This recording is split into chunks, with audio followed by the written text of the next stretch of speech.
can continue on.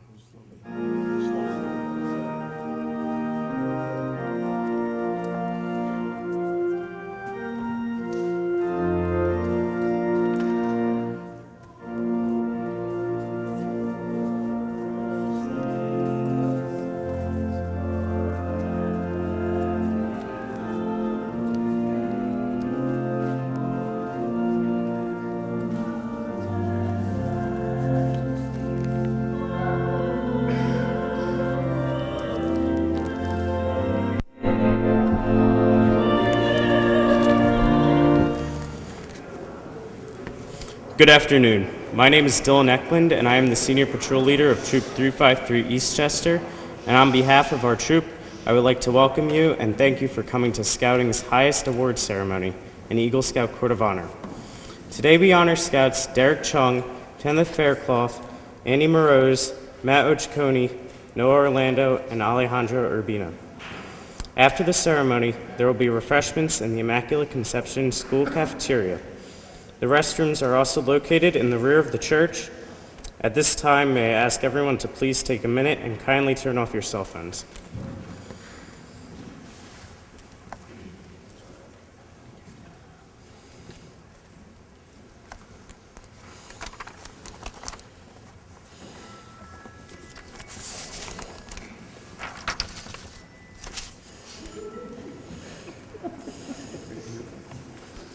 We'd like to take a few minutes and recognize our invited dignitaries. Please hold your applause until I've had the opportunity to recognize them.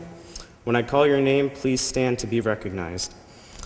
Chief Timothy Bonsi, Mr. John G. Callahan, Dr. Jeffrey Capuano, Mr. Anthony S. Calavita, Mr. Pat Coviello, Mr. Stephen Eklund, Mr. Elliot L. Engel, Senator George Latimer, Dr. Bart Linehan, Westchester County Legislator Sheila Marcotte, Brother Ted Novak, Assemblywoman Amy Paulin, Father Eric Rosser, Miss Jane Wormuth, Mr. Vito Pinto, Mr. Carl Albano, Dr. Walter Moran, and Mr. George Albano.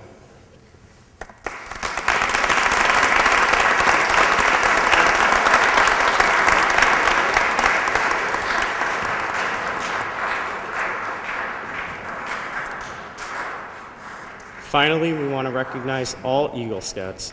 Please stand.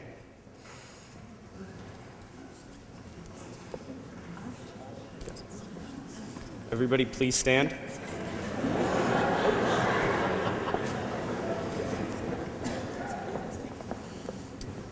Please join me in giving all of our invited guests a very warm round of applause.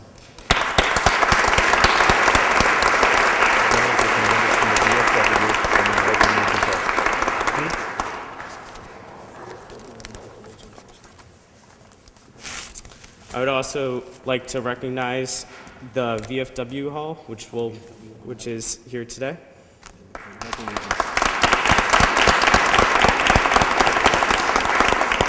And the American Legion Hall.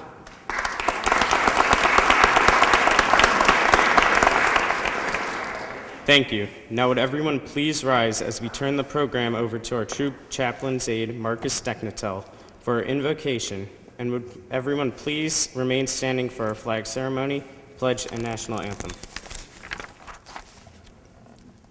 Marcus Deknatel.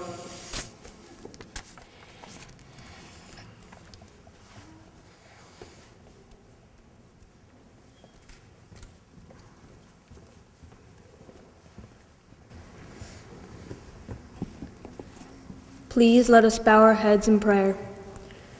Dear God and Father, we ask for thy blessing as we assemble here today to recognize those scouts that have achieved the rank of Eagle. We ask for thy spiritual guidance and protection for those that take the oath to do their best, to do their duty to God and country. We give thanks to thee for having cast our lives in this great country of the United States of America. We pray to thee for strength that we may be good citizens in keeping this wonderful country free as our forefathers made it for us. May we exemplify in our lives the many opportunities for service, which are the heritage of every American citizen. May our reverence for Thee be expressed through our words, actions, and obedience. May we have the vision and be as fearless and as tenacious as eagles as we live up to the Scout oath and law, and as we grow from scouthood into manhood and throughout the rest of our lives. Amen. Amen.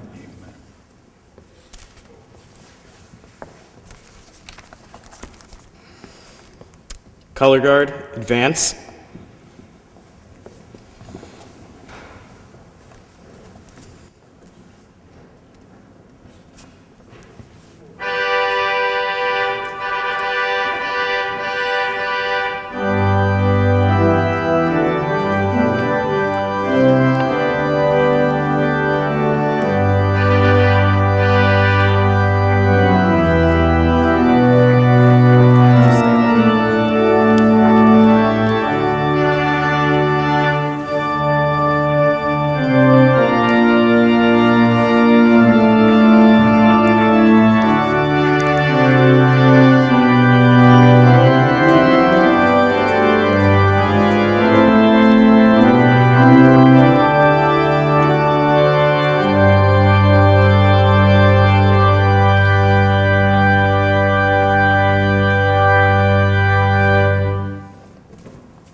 Scout salute.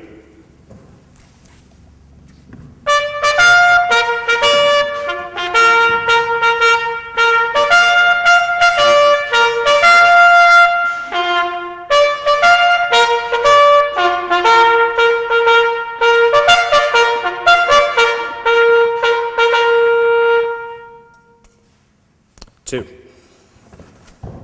Please remain standing. I will ask you to join us for the Pledge of Allegiance, followed by our national anthem, sung by Troop 353 Scout Mom, Mrs. Claudia Stack, and accompanied by Mr. Robert Harvey.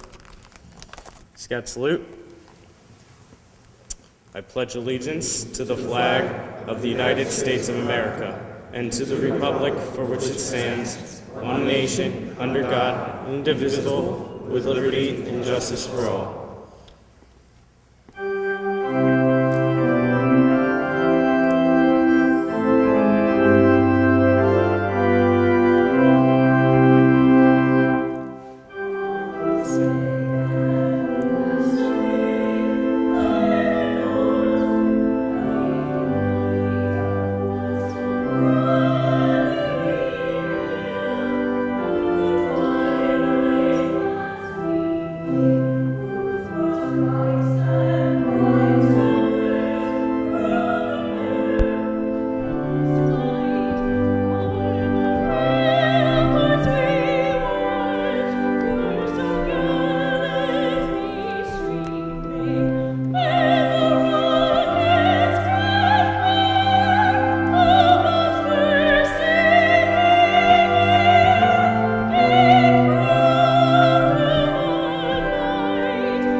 Two. Color Guard, host and honor the colors. Color Guard dismissed.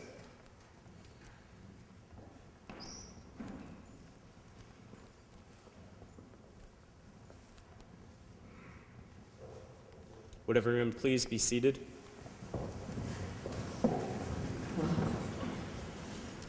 I would now like to introduce Mr. Pat Coviello, the Scout Executive of our Westchester Putnam Council.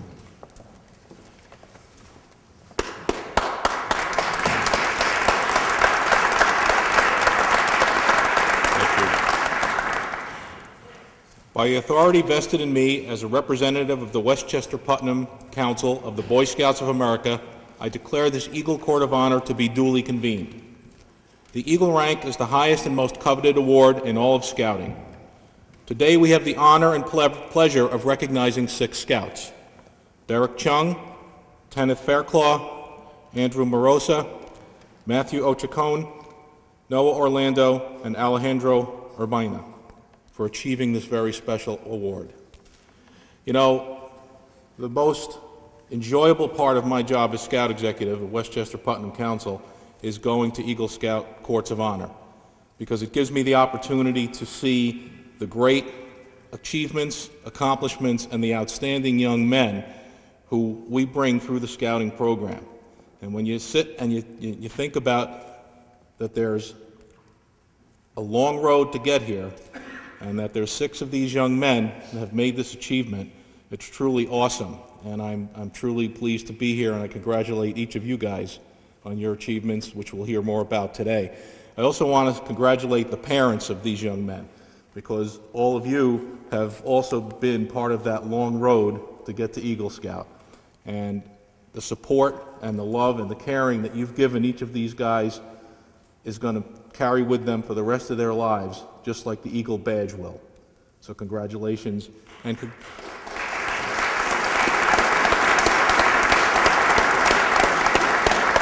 finally, congratulations to the leadership of Troop 353. What a tremendous accomplishment.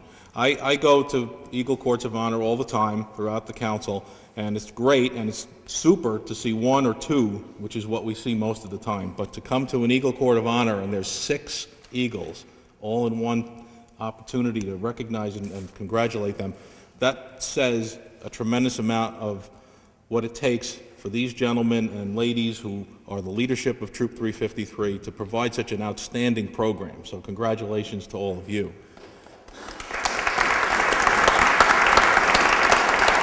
Finally, I just want to say to each of our Eagle Scouts, remember what Scouting did for you as you were coming up and as you were growing up. And I hope that as you grow into young men and you have your own families and your own lives and your own careers, that you'll always remember Scouting and that you'll think about giving back to Scouting, because I know it's given a lot to each of you. So again, congratulations. Thank you.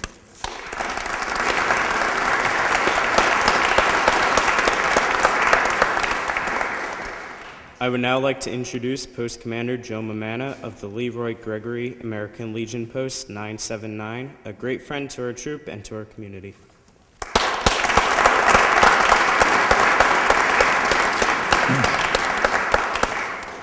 For me, it's an honor to be here with these 6 future giants, and they will be. They went through a tough time, and they earned the honor that they will receive today. It's the giant step on leadership. It's a road of competition. Don't ever be afraid of it. Face it head on, and you will compete. You never know what kind of a job, what kind of a position, and you won't win them all. You might lose some. That's no disgrace. You might lose to an Eagle Scout. Think of that. It's a tough road, but don't ever be afraid of it. Losing is not failure. Not trying is failure. So I know you 6 guys are going to meet that head on and give it your best. You earned an honor that very few Scouts achieve. You're never going to be an ex-Eagle Scout. I'm not an ex-Marine. I am a Marine, and you are an Eagle Scout, and you will always be one. God bless you.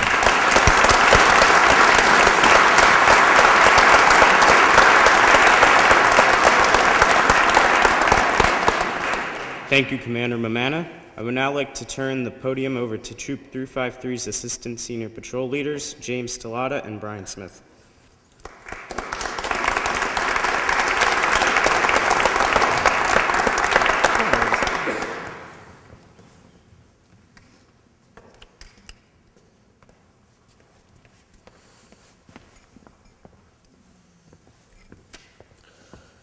On my honor.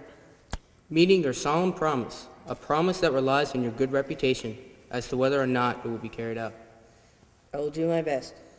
Meaning, your best. What is it? It's giving all you got when you got something to do, and working on it with all your heart and soul and mind. all the strength and devotion you've got. Then you are doing your best. To do my duty. To do the job, to meet the responsibilities, to do what has to be done, not just halfway, not just half a job, but completely. Completely and fully so that you are proud of your work. To God and my country. Duty to whom? First, to God. Fulfill your religious responsibilities. Uphold your religious beliefs. Second, to your country. I know you've been told how lucky you are to live in a free country. I hope that you are aware of it. Being told and being aware are two different things, and I hope that you will soon be aware of the responsibility you have to your country. That is your duty. To obey the Scout law. Meaning to obey it, to follow it completely, not just halfway, and not just first 6 points, or the last 3 points, or every other point, but all 12 points at all times. To help other people at all times. To help doesn't say much. It can mean saving a life, or changing a tire, or carrying a bag of groceries. To help other people, not just your family, and at all times, not just when it's convenient for you, or when your Scoutmaster is watching, but at all times. And the best time is when you go out of your way to do it. To keep myself physically strong. Just what it says, physically strong, ready to defend yourself, your scouting principles, and your country. Mentally awake. Keep alert, observing, always trying to learn. And morally straight. In thought and actions, decide what is right and what is wrong, and stand by that right, even when it's not popular to do so. So there you have it. At this time, I'd like to ask all our scouts to stand.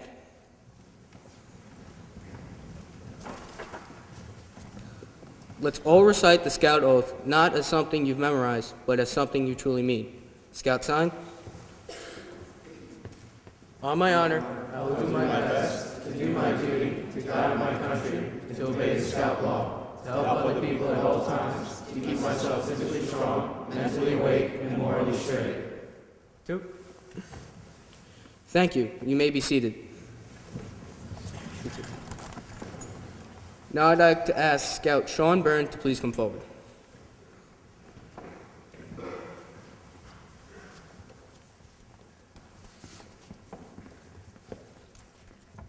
Before we continue further with our program, I think it's fitting to pause for a moment and reflect on what scouting will ultimately mean in the lives of our boys and in the life of our community. Each boy brings different needs, interests, and abilities to scouting, and each takes away different lessons. But research has shown that by and large, scouting has a tremendous impact on the lives of all these young men. Just listen to these amazing statistics.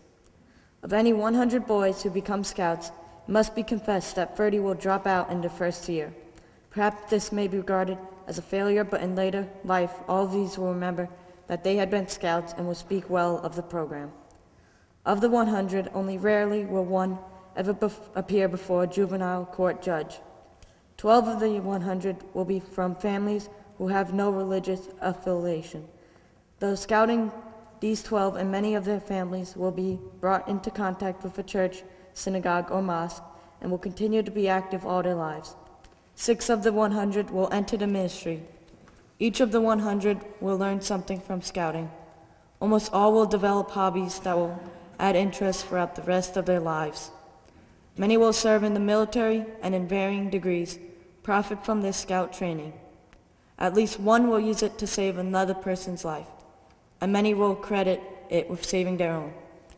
2 of the 100 will reach the rank of Eagle, and at least one will later say that he values his Eagle badge above his college degree. Many will find their future vocation through merit badge work and scouting contacts. 17 of the 100 boys will later become scout leaders and will give leadership to thousands of additional boys. Only 1 in 4 boys in America will become a scout, but it is interesting to know what that of the leaders of this nation in business, religion, and politics. 3 out of 4 were scouts. Today, of course, we're here to honor not 100 scouts, but 6 Troop 353 Eagle Scouts. I would now like to turn the podium over to Mr. Michael William, one of our troop's most dedicated senior committee members and the father to one of our Eagle Scouts.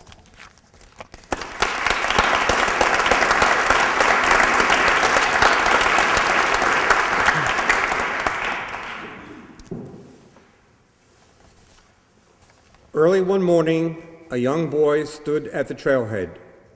Before him rose a mighty mountain, which seemed mightier when compared to his smallness. A trail led to the mountain, and then up it to incredible heights, before vanishing into the clouds. On the trail, the boy could see other boys and young men, some of whom turned and beckoned for him to follow. The boy began to climb, refusing perhaps to believe that he could ever reach the top. At first, the trail rose gently, and the boy had many companions. But soon he began to sweat and breathe heavily, and many of his companions turned away, and still the boy climbed. At times he climbed quickly, at times he climbed slowly, at times he had to go down a little way to find another path or stop to catch his breath, but still he climbed. The trail became steeper, the air thinner, but the climber scarcely noticed, for he had along the way become stronger of body and hardier of spirit, and still he climbed. And finally, in the cool peace of evening time, he stood alone at the top of the world and looked around him. To the left, he saw a fiery golden sunset.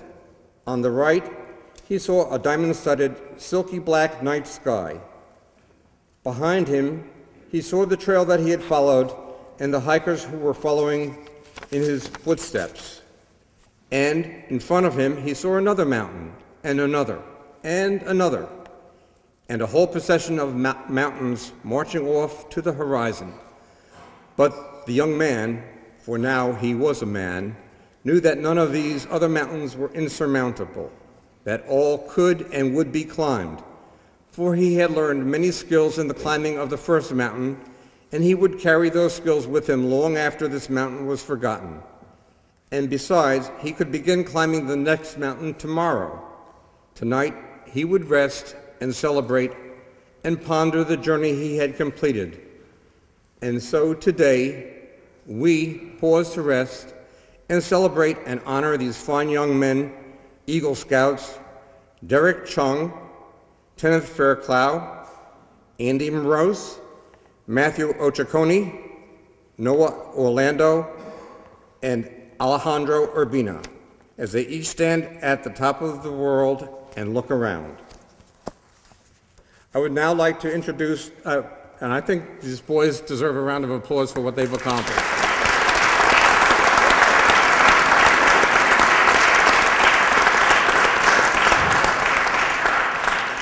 I would now like to introduce our Scoutmaster of Troop 353, Mr. David Flannery.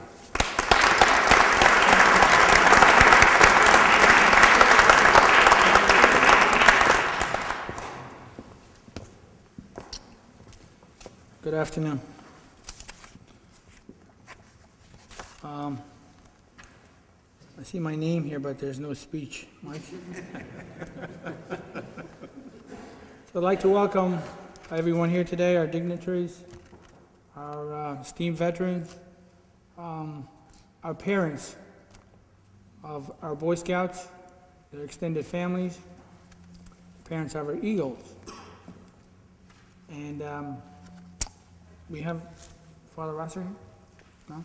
Oh, and Reverend Father Rosser. So I was downstairs, and Tenneth's dad walked in the room, and I could see the relief on his face with a big smile. And I walked over to him, and I'm like, I says, why are you so happy? He goes, I got him here. And I think it's the same for every parent from the time these kids, these boys, were in Cub Scouts. Getting them up at 6:30 in the morning, sending them off camping in the woods, hoping they packed, but they didn't, and they'll wing it. And they're out in the cold, and Mama's home worried, and she's calling, oh, my kid, but they're having a lot of fun. I know each and every one of these boys personally. Okay, now you can look at them and see all those, you think that, these are the perfect boys, right? All right. I'm not going to look over there right now, but if they smile, all right, I know things about these boys.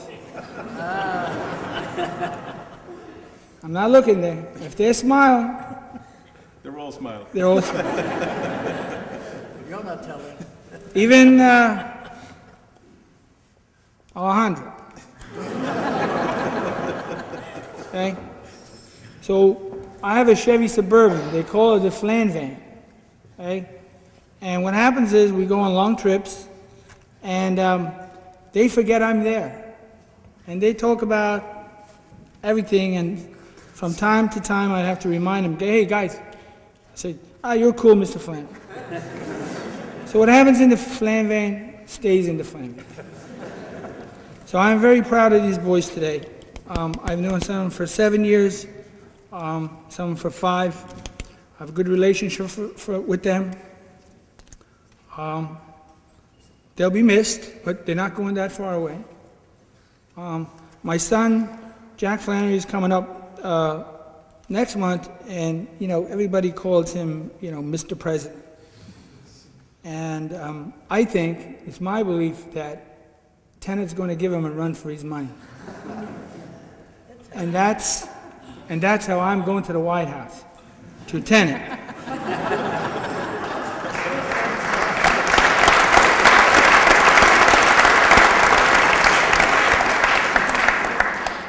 And when I call, he's going to pick up, because I got stuff on him too.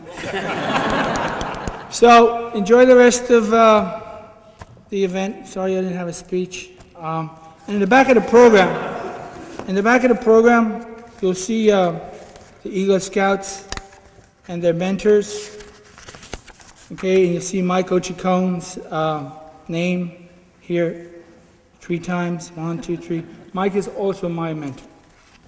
And the program, I want to thank my wife for putting the program together. I know there was a lot of little last-minute things, and she wouldn't have anything to do with me if it wasn't for last minute. So I want to thank you for putting the programs together. And I want to thank the other adult leaders, Bill Dagnatel, Ed Paletti, Joe Panico, Mike Cabrera. It's the same adult leaders that are running this troop. It's to them, they help these boys come up through the ranks. Every rank, we had to drag them, we had to push them, we had to pull them. But every adult leader, has to take credit for getting these boys here. It's not just me. As a matter of fact, I have the easy part. And the guys in the past before us, we have to, credit them for getting these boys here. So if I forgot you to mention your name, you know what? It's on me. Don't worry about it. So again, we'll continue with the program. And now I give you Mr. Callahan from Westchester Putnam Council.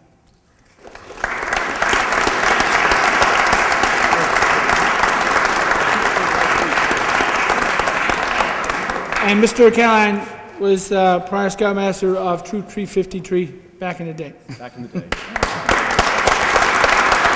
Thanks, Dave.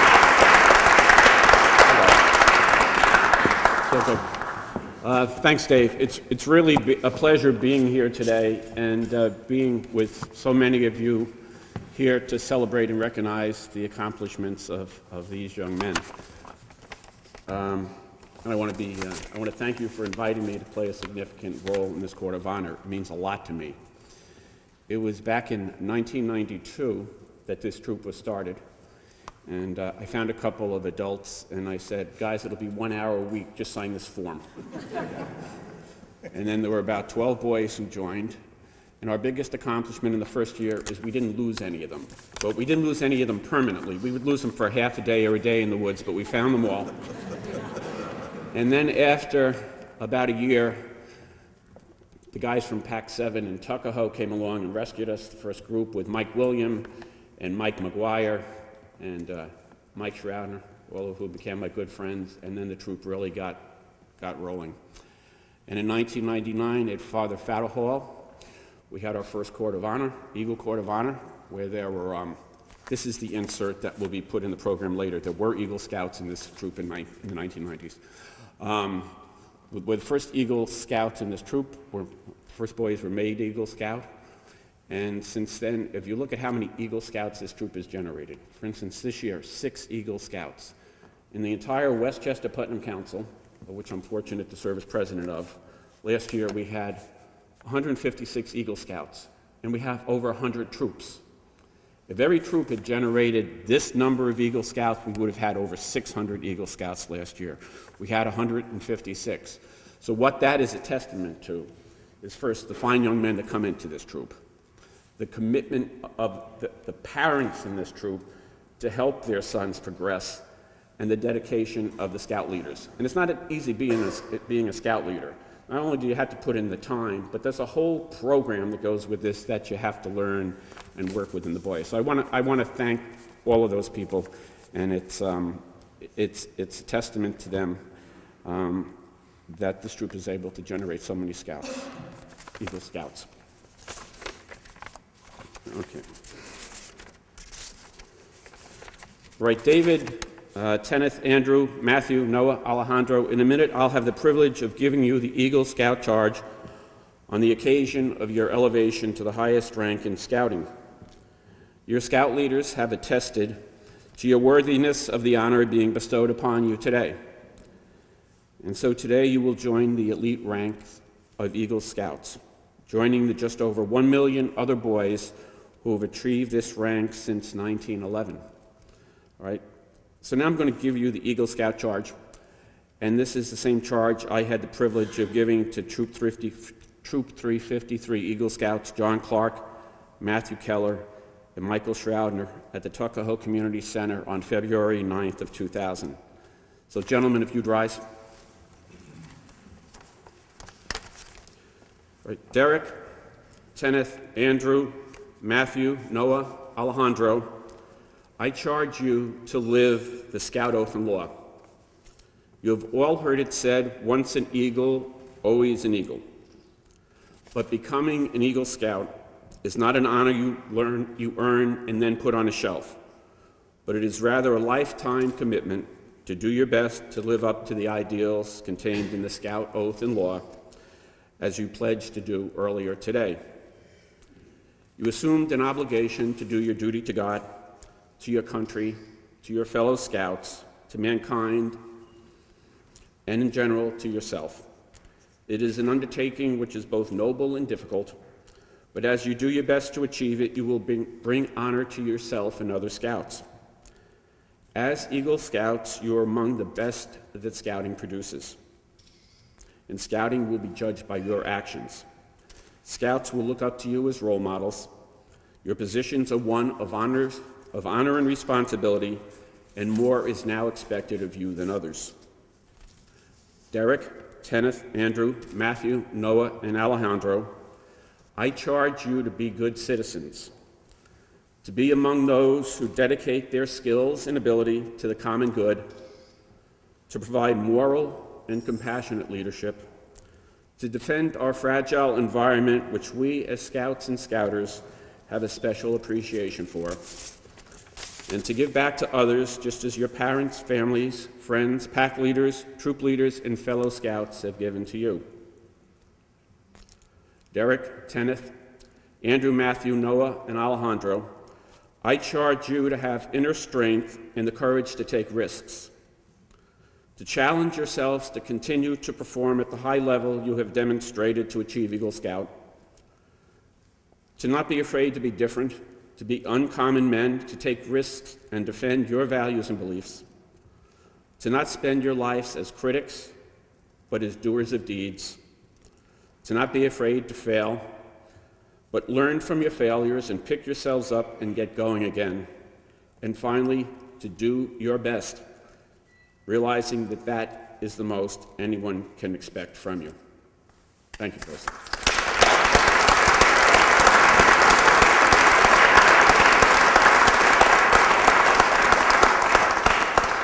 All right, at this time, I'd like to ask all the Eagle Scouts in attendance to come forward and stand here in the front and renew your oath to this highest of honors.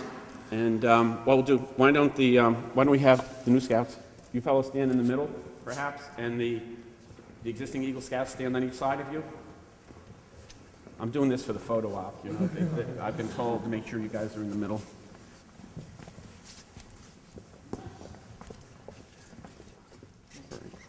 And maybe with the exception of the new Scouts, who we all know who are, if each of the Eagle Scouts could identify themselves and say where they made Eagle Scout and when.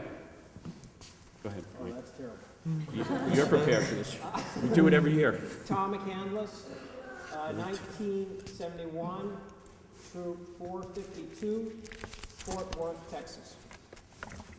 Jay Kimberg, 1991, Troop 95, West High School, New York. Occhicone, Troop 353, 2013. Devon Benelli, Troop 353, 2013.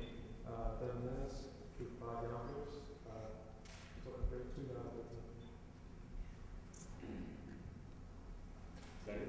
Okay. Right, Derek, Tenneth, Andrew, Matthew, Noah, and Alejandro, as well as our other Eagle Scouts, please raise your right hand in the Scout sign and repeat after me. I reaffirm my allegiance to the three promises of the Scout Oath. I reaffirm my allegiance to the three promises of the Scout Oath. I recognize and take upon myself the responsibilities of Eagle Scout. I recognize and take upon myself the responsibilities of Eagle Scout. On my honor, I will do my best to make my training an example in my troop and in my community. On my honor, I will do my best to make my training an example in my troop and my community. To this I pledge my sacred honor. To this I pledge my sacred honor. All right, thank you, and all the former Eagle Scouts.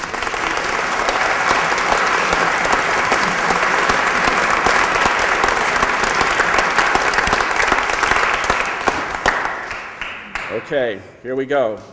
By the authority vested in me by the National Court of Honor of the Boy Scouts of America, it is my privilege to pronounce you all Eagle Scouts. Yeah!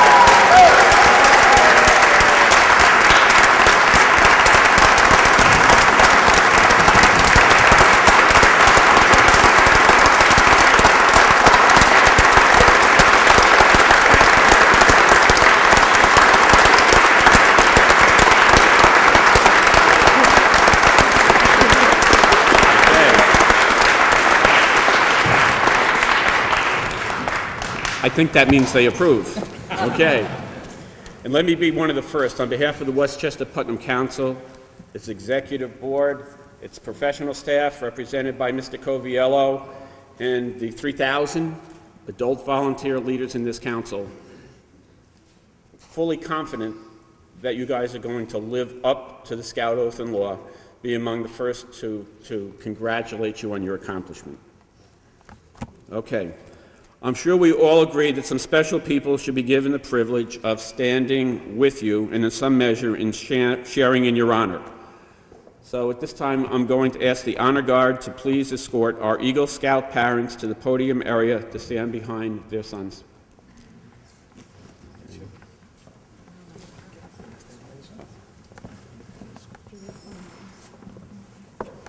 Okay, in no particular order, then we have Nancy and Michael Occhicone.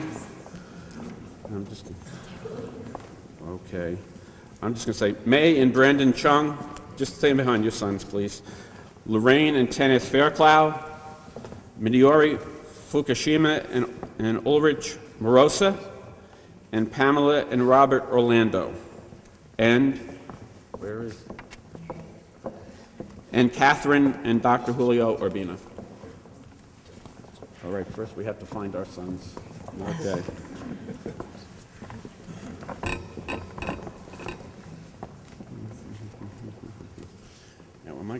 What am I doing? Okay. I think we're going to do it this way. All right, what I'm going to do is present each Eagle Scout with the Eagle Scout Award. I think this is what I'm told to do. And other paraphernalia. Don't lose it. This will only take a minute. We have to learn that. Okay, thanks.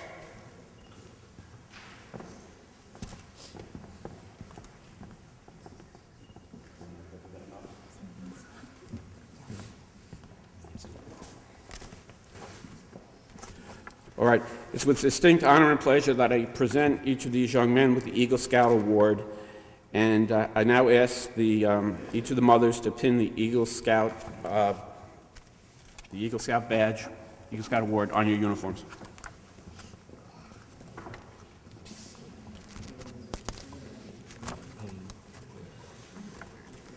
On the left pocket? Yeah. Yes, that's fine.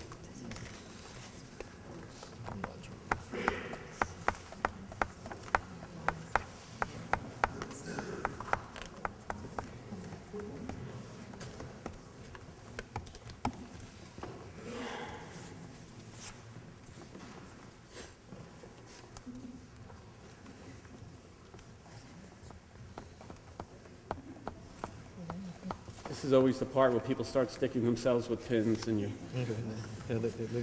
just try not to have too much blood on the floor.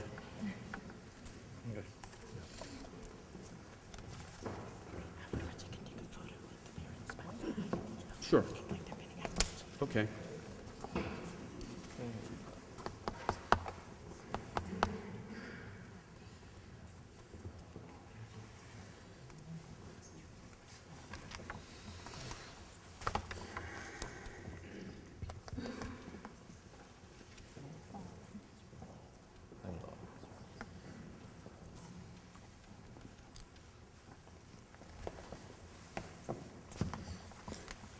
We all done? Okay, great. And as we congratulate our new Eagle Scouts, we also wish to recognize their parents who have helped and encouraged them along the way. And so at this time, as a symbol of what your parents have made possible, and in recognition of their love and trust in you, I ask you to place the miniature Eagle badge pins near your mother's heart and on your father's left coat lapel.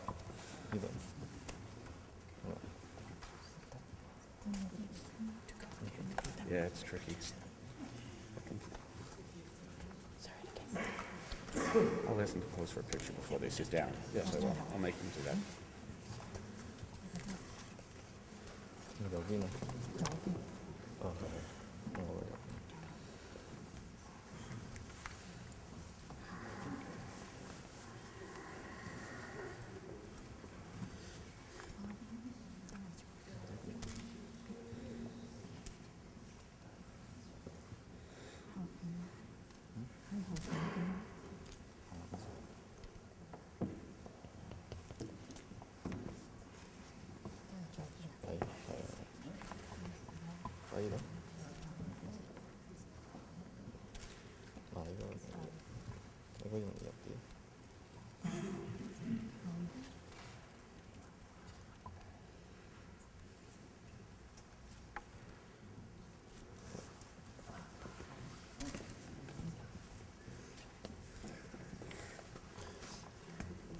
All right. I promised before I let everybody disperse that we could get a good picture. This is the time. Once they disperse, you will not get them back. This is based on experience.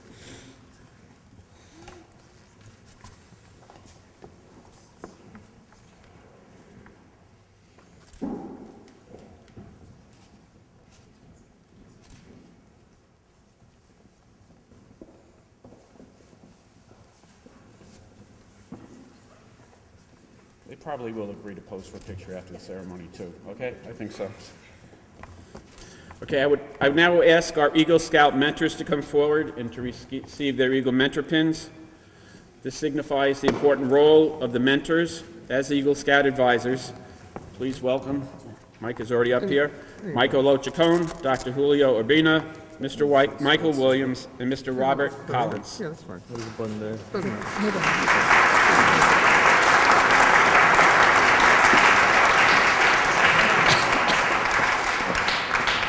Too brutal. There you go. There we go.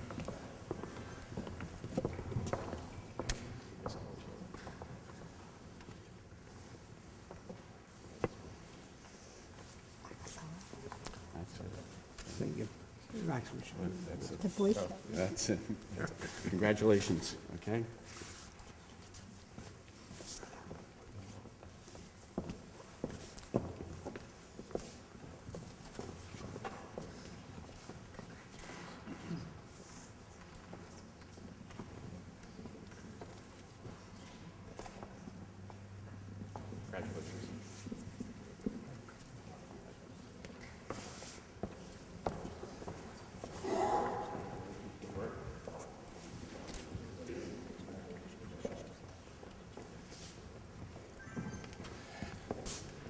Are we all pinned?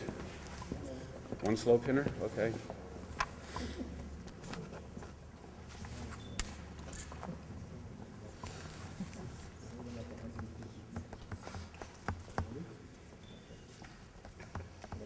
Okay, at this time, everybody can be seated. Gentlemen, you can be seated, and I'm going to turn the podium back over to Senior Patrol Leader Dylan Eklund.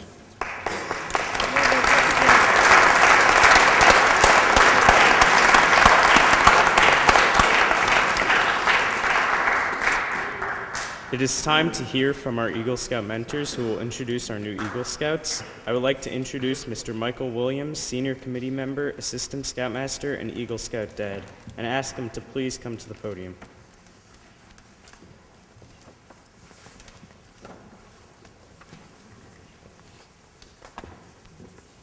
One of the things that's been said is time management, and being a teenager, sometimes time management is a difficult process. Imagine being a high school senior visiting and writing applications to several prestigious colleges, being a budding concert pianist, which requires rehearsing for a Christmas recital and spring solo concert where you perform for over an hour by yourself. That's the solo concert. And on top of this backdrop, devising and executing an Eagle Scout project to be completed before your 18th birthday on March 8th of 2014. And this is about October of 2013. Now, throw in an Eagle project that required working outdoors.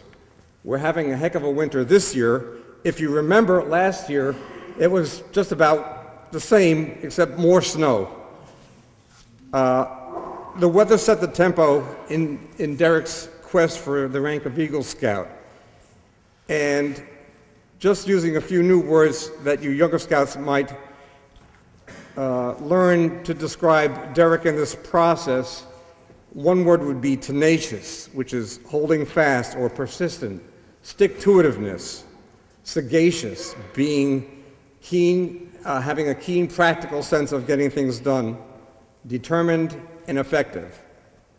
I hope that everyone gets to review each of our new Eagles projects at the end of the ceremony downstairs, so you may see firsthand the scope of Derek's as well as our other Eagle Scouts projects, and get a better sense of what was involved in reaching this prestigious rank. Without further ado, I'd like to introduce Derek Chung, a fine young man.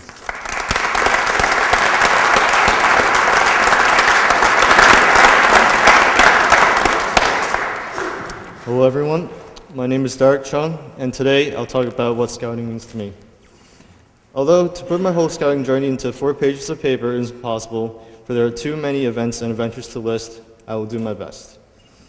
I first started my scouting career when I joined Pack 353 in 1st grade. At that time, scouting was just about going on pack day trips, making fires, and marshmallows. I remember meeting at the pack leader's house with my buddies Chris Lazaro and Will Brown, and we would always do exciting activities like stringing beads at meetings, zooming down racetracks at the Pinewood Derby race events, going on adventurous hunts in the Gold Rush, but mainly goofing off and causing chaos for the adults. It was a time of youth and fun that brings back many good memories. As I progressed from being a tiger to a wolf to a bear and finally a Webelow, I look back at all the achievements I've made in the past 5 years as a Cub Scout, proud of what at the time seemed like a lifetime of advancements.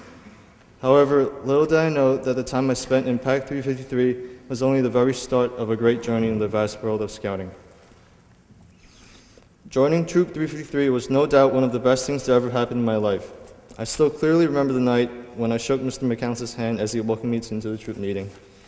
My first year as a Boy Scout was much like my Cub Scout years, goofing around and just trying to have all the fun I can possibly have while avoiding the seriousness of the instructional classes. It wasn't until I started going to the Camp Reed trips that I realized the pure awesomeness of scouting. The Camp Reed trips were especially memorable for they not only provided a chance for me to sleep in the wilderness for a whole week, but they also offered a myriad of different merit badges. It made me feel real independent and gave me a chance to truly earn the badges I worked so hard on. When I received my first set of Eagle required merit badges from Camp Reed, I was determined to take scouting seriously and progress through the ranks. I realized that scouting was not just goofing off at meetings, but rather experiencing the thrill of learning essential life lessons as a member of a troop. Through my years in Troop 353, I've held leadership positions such as patrol leader, den chief, and instructor. These were very meaningful positions to me as it gave me a chance to help out the younger scouts and serve as a role model for them like the graduated senior scouts were once to me. Through the years, I've learned how to communicate effectively to younger scouts and how to make them truly understand the lessons by showing them interesting examples and scenarios. And the best part of all of this was we would always have fun while learning about these important life skills at the same time.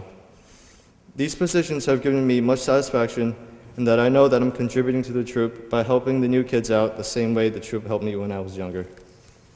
However, the pinnacle of my scouting career was my Eagle project, for this was a huge learning experience for me. My project consisted of landscaping the back area of the American Legion post and painting 3 murals for its trailer. What I learned from this project was that although you will face many tough situations in life, whether it be time constraints, workload, or any other obstacle, there will always be a way to accomplish the task if you truly set forth to do it. Another major lesson I learned was to never put things off until the last minute, or you will regret it. This goes to all you upcoming younger scouts. Don't put things off because time really flies, and before you know it, you will be closing in on your 18th birthday. Don't learn this the hard way like I did. And lastly, and probably most important, this project showed me how my troop was always there for me, and at any moment was willing to put its heart and soul into helping any of its members. Troop 353 made me a stronger person, not only by just helping me with my tasks, but by recognizing and showing me my weaknesses, teaching me how to improve, and always being there for everything I did. And for that, I owe my troop a big thank you. But the troop is not just scouts and a scoutmaster. A huge contributing force that I must recognize is the parents. Although they work behind the scenes, the parents are what make up the core and foundation of the troop, for they work tirelessly and selflessly to help you accomplish your goals. And with that being said, I would like to say how grateful and appreciative I am to have such patient and loving parents who are willing to sacrifice so much time and energy to guide me through my years of scouting. I would never have gotten anywhere if it weren't for you, Mom and Dad.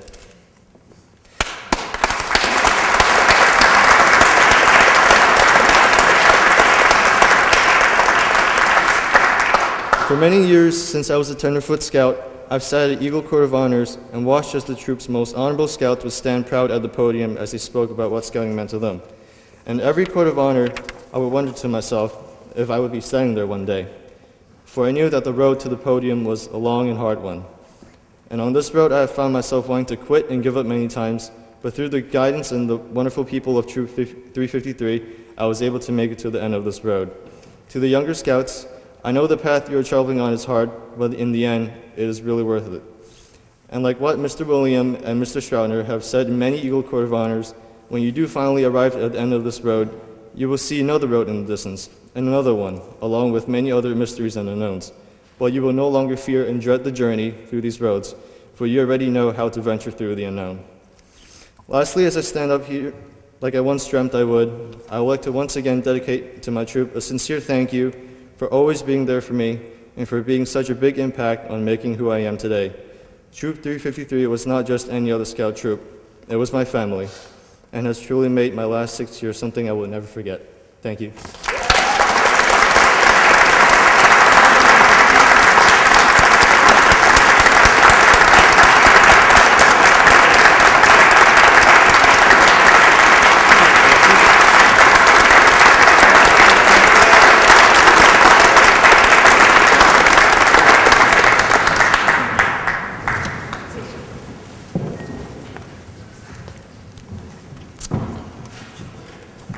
I would now like to introduce Algonquin District Chairman, Assistant Scoutmaster, and former Scoutmaster and Eagle Scout Dad, Michael Occhicone, and ask him to please come to the podium.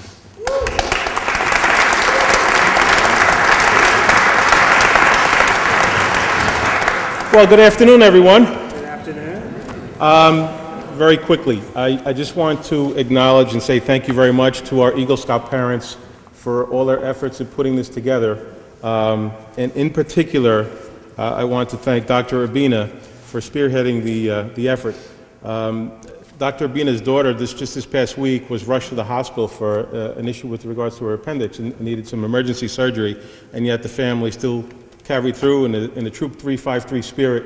and they're here today, and so is Ali, and we wish Maya the very best, and I just wanted to say thank you in that regard, so thank you very much.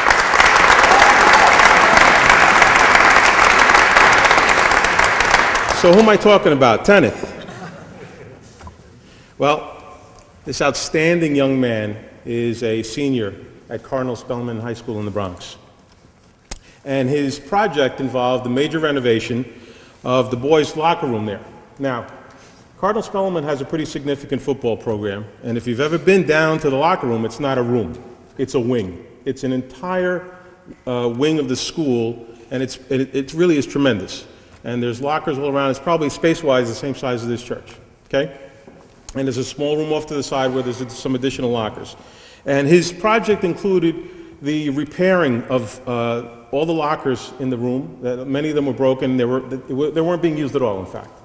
And the room needed to be repainted. The entire locker area needed to be repainted. There was a lot of trimming work that was involved. They had to tape everything off. It was really a significant project. I mean, if you had to call a contractor and it was like $30,000 worth of renovation work, it was significant.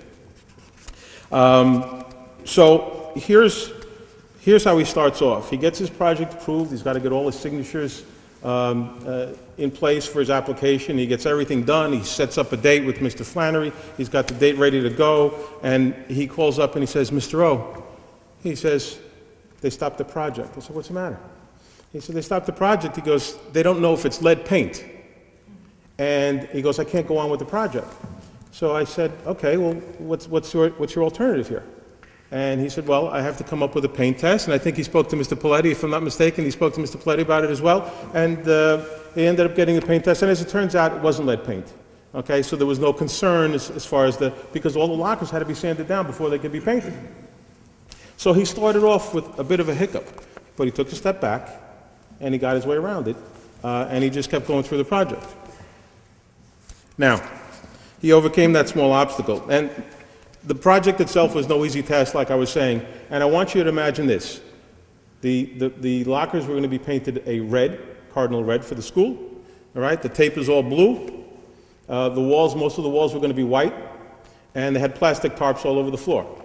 Now, Tenneth's a pretty popular guy, so we ended up with quite a few volunteers helping out that day.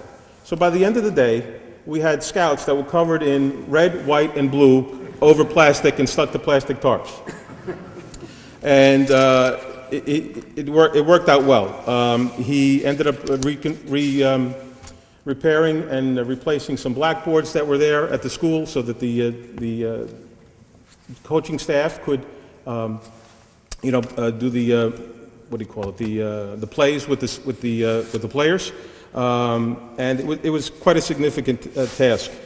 All the lockers had been again, completely redone. He replaced over 31 doors themselves, I think, and it was repaired 31 lockers themselves, some doors, and again, all the lockers had to be painted in and out.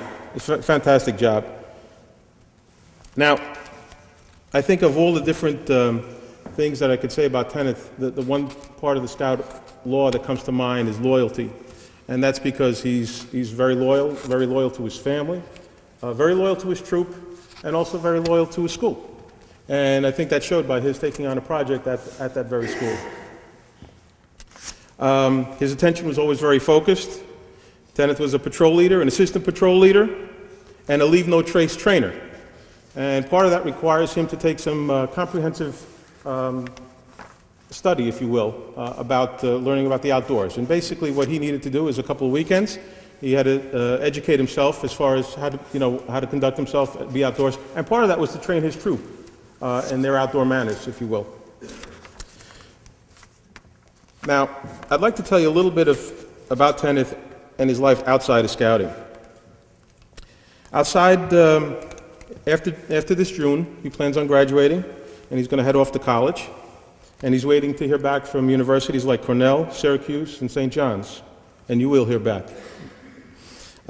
He's a first honor student. His mother's very proud to tell me that he was the only one of his class to get a perfect score on his AP History Regents. And Tenneth said to me, well, that's no big deal. He is the president of the Model United Nations Club, and he's received many awards for that, such as Honorable Delegate, Outstanding Delegate, past delegate, and most recently, most improved delegate.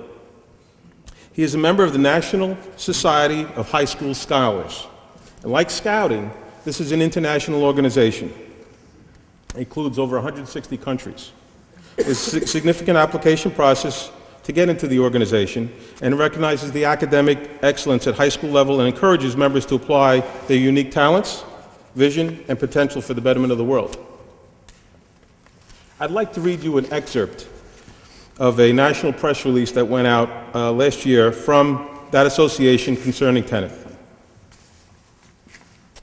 And it comes out from Atlanta, Georgia. It says, the National Society of High School Scholars today announced Cardinal Spellman High School student Kenneth Fairclough from the Bronx, New York, has been selected to become a member of this esteemed organization. The Society recognizes top scholars who have demonstrated outstanding leadership, scholarship, and community commitment. The announcement was made by the National Society of High School Scholars founder and chairman, Claes Noble, a senior member of the family that established the Nobel Prize. On behalf of NSHSS, I'm honored to recognize the hard work, sacrifice, and commitment that Tenneth has demonstrated to achieve this exceptional level of academic excellence, said Mr. Noble. Tenneth is now a member of a unique community of scholars, a community that represents our very best hope for the future. I couldn't agree with that more. I think he is one, like many of our other Eagle Scouts, one that represents our future. I think it's important to note that leadership and character are the skills that Scouting and the values of Scouting can be applied. They can be applied to all aspects of anyone's life. And I think Tenneth is an excellent example of this. Ladies and gentlemen, would you please welcome Eagle Scout Kenneth Fairclough.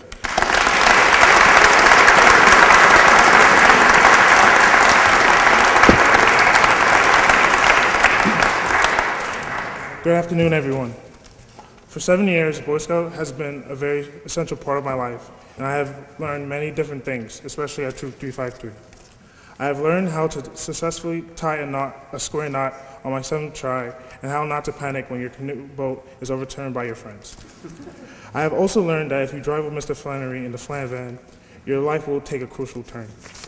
But honestly, Boy Scouts has taught me many different things which will help me throughout my life. It has taught me how to be clean in my manner and how to be fully prepared on everything I do. These lessons were put to the test when I did my Eagle Scout project at my high school, Cardinal Spellman High School. My Eagle Scout project consisted of fixing up broken down lockers throughout the boys' locker room and repainting the locker rooms. Even though, in my mind, the project was flawless, it took a lot of bumpy steps to actually get it done.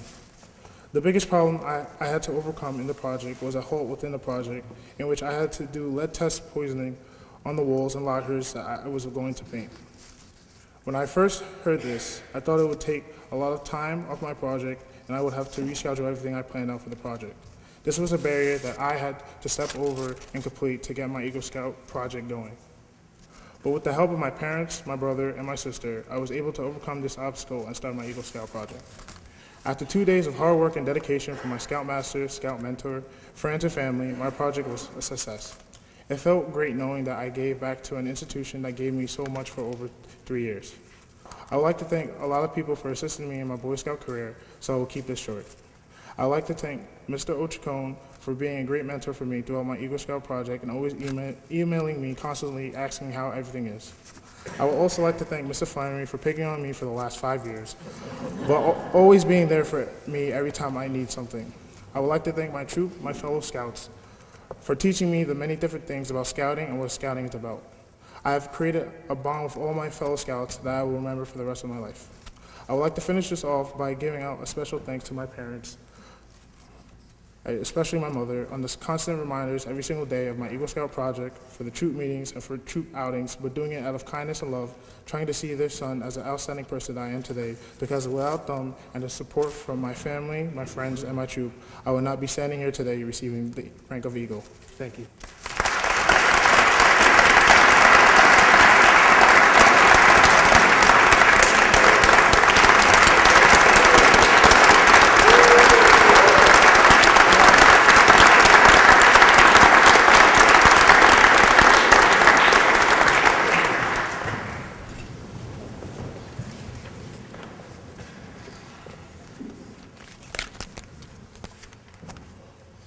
would now like to ask Michael Occhicone to return to the podium.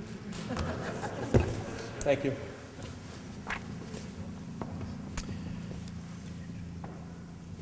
Some scouts are not easy to mentor. Usually it starts with your own that's the most difficult.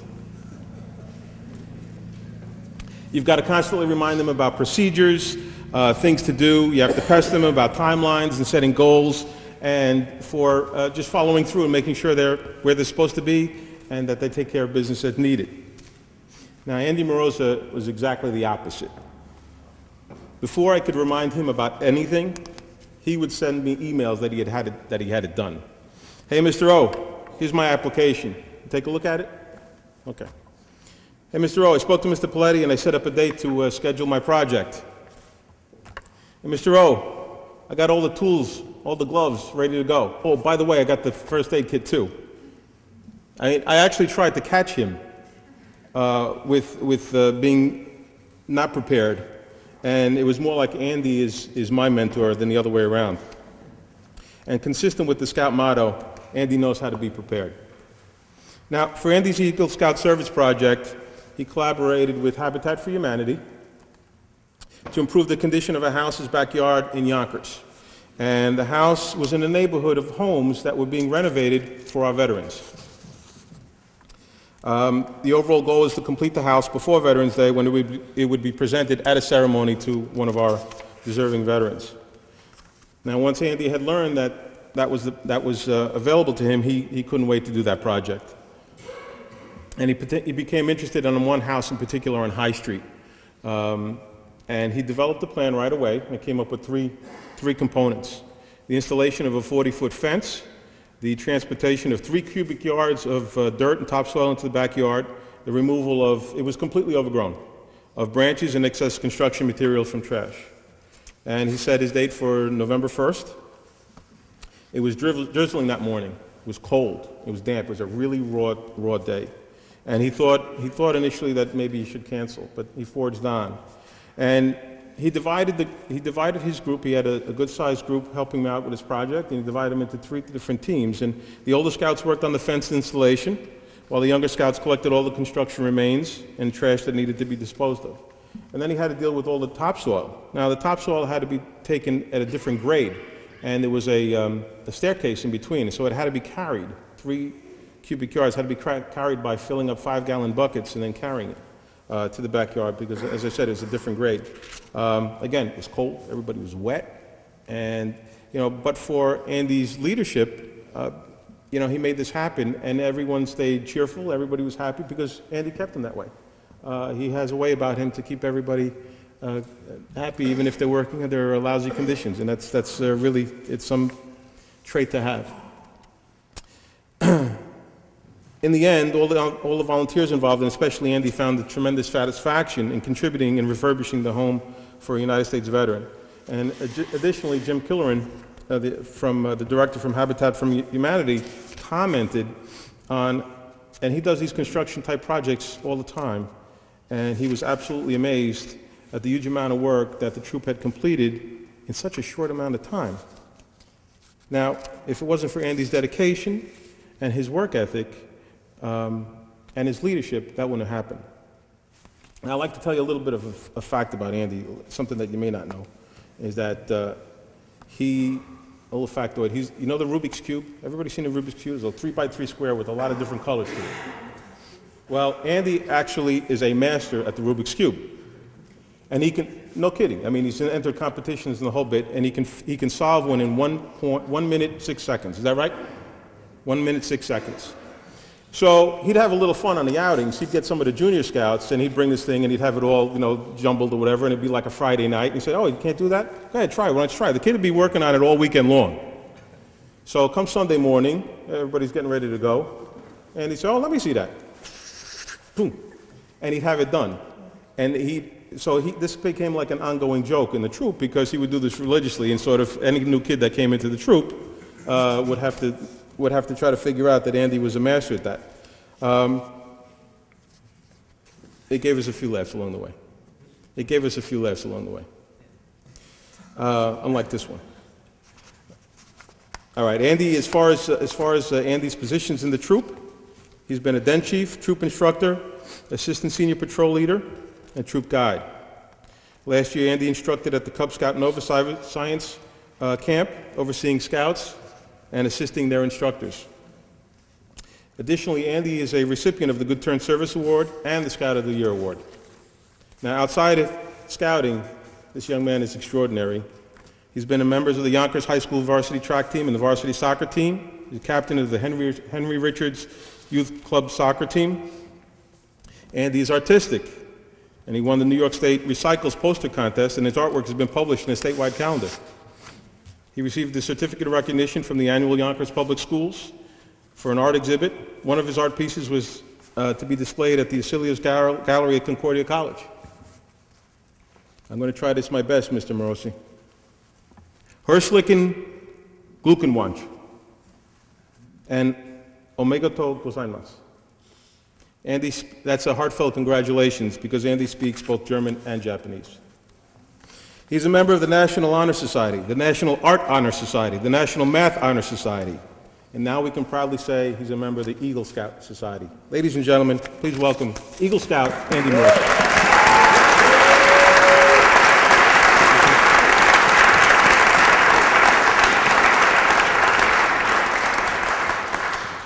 Hello, everyone. I'd like to take this time to first begin by speaking about my journey to Eagle, starting from the very beginning. When I was around the age of 7, my mother heard that one of my classmates was in a Cub Scout pack, and she thought that it would be a nice idea for me to join him. And she asked, "Andy, do you want to join Cub Scouts?" "I don't know. What do they do?" "Oh, they do nice things for people, like sing to the elderly." "I don't want to sing, Mom." And so I didn't end up joining Cub Scouts, and I really didn't plan to become involved in scouting. But then when I was around the age of 10, Miss Victoria Oshiro started a Cub Scout pack within my school, and I instantly joined. I spent 2 years in Pack 15, and I give credit to Miss Oshiro for sparking my interest in scouting. Eventually, I joined Boy Scout Troop 353, Eastchester. When I joined, I knew I wanted to become an Eagle Scout, but the shy 12-year-old boy that I was at the time, I became discouraged when I learned that holding a leadership position was a requirement for several of the ranks. In the first 2 years as a scout, I learned plenty of skills and felt much more comfortable with the processes of the troop. And surprisingly, I found myself actually asking to be the troop guide, which is one of the most demanding positions within a troop. I strongly believe that Boy Scouts has shaped me into the person that I am today. Through participating in countless camping trips, outings, and community service projects, aside from learning how to tie knots and setting up tents, I've learned how to become an effective leader. I've developed my public speaking skills and learned that commitment and perseverance yields positive results. And now first, I'd like to thank all the adult leaders who have helped me along my way to Eagle, who have taught me plenty of essential lessons and skills for helping me with all the little things to reach Eagle.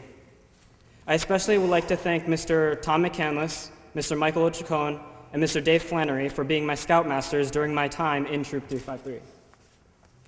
I would also like to thank Mr. Jim Cloran for allowing me to work with him for my Eagle project. Next, I would like to show my gratitude to all of my fellow Scouts who have been part of my scouting career. I thank you from everything, ranging from assisting me with my Eagle Scout project to helping me collapse other people's tents. Lastly, I would like to thank the two most important people of my life. I would like to first thank my mom for sewing all of my badges, and I would also like to thank my dad for constantly driving me to all of my Scout-related events. I would like to thank the both of them for always making sure I stayed on top of all of my work associated with scouting. They supported me in the journey to Eagle from the very beginning by packing my bags for camping trips, and they continued to support me to the very end by yelling at me last night to write this speech. Now to finish off, I want to speak of something that has stuck with me ever since the first day I joined this troop. It's something that I believe is so simple yet so perfect, and that is the troop's motto. So to all the Scouts, I would like to remind you, have fun and don't die. Thank you. Amen.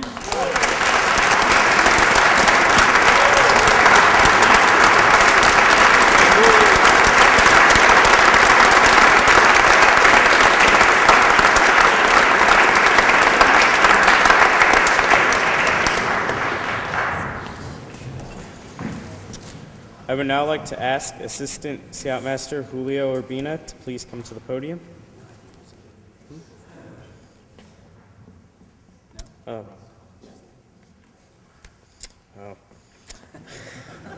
I would now like to ask Mr. Robert Collins to please come to the podium. There you go.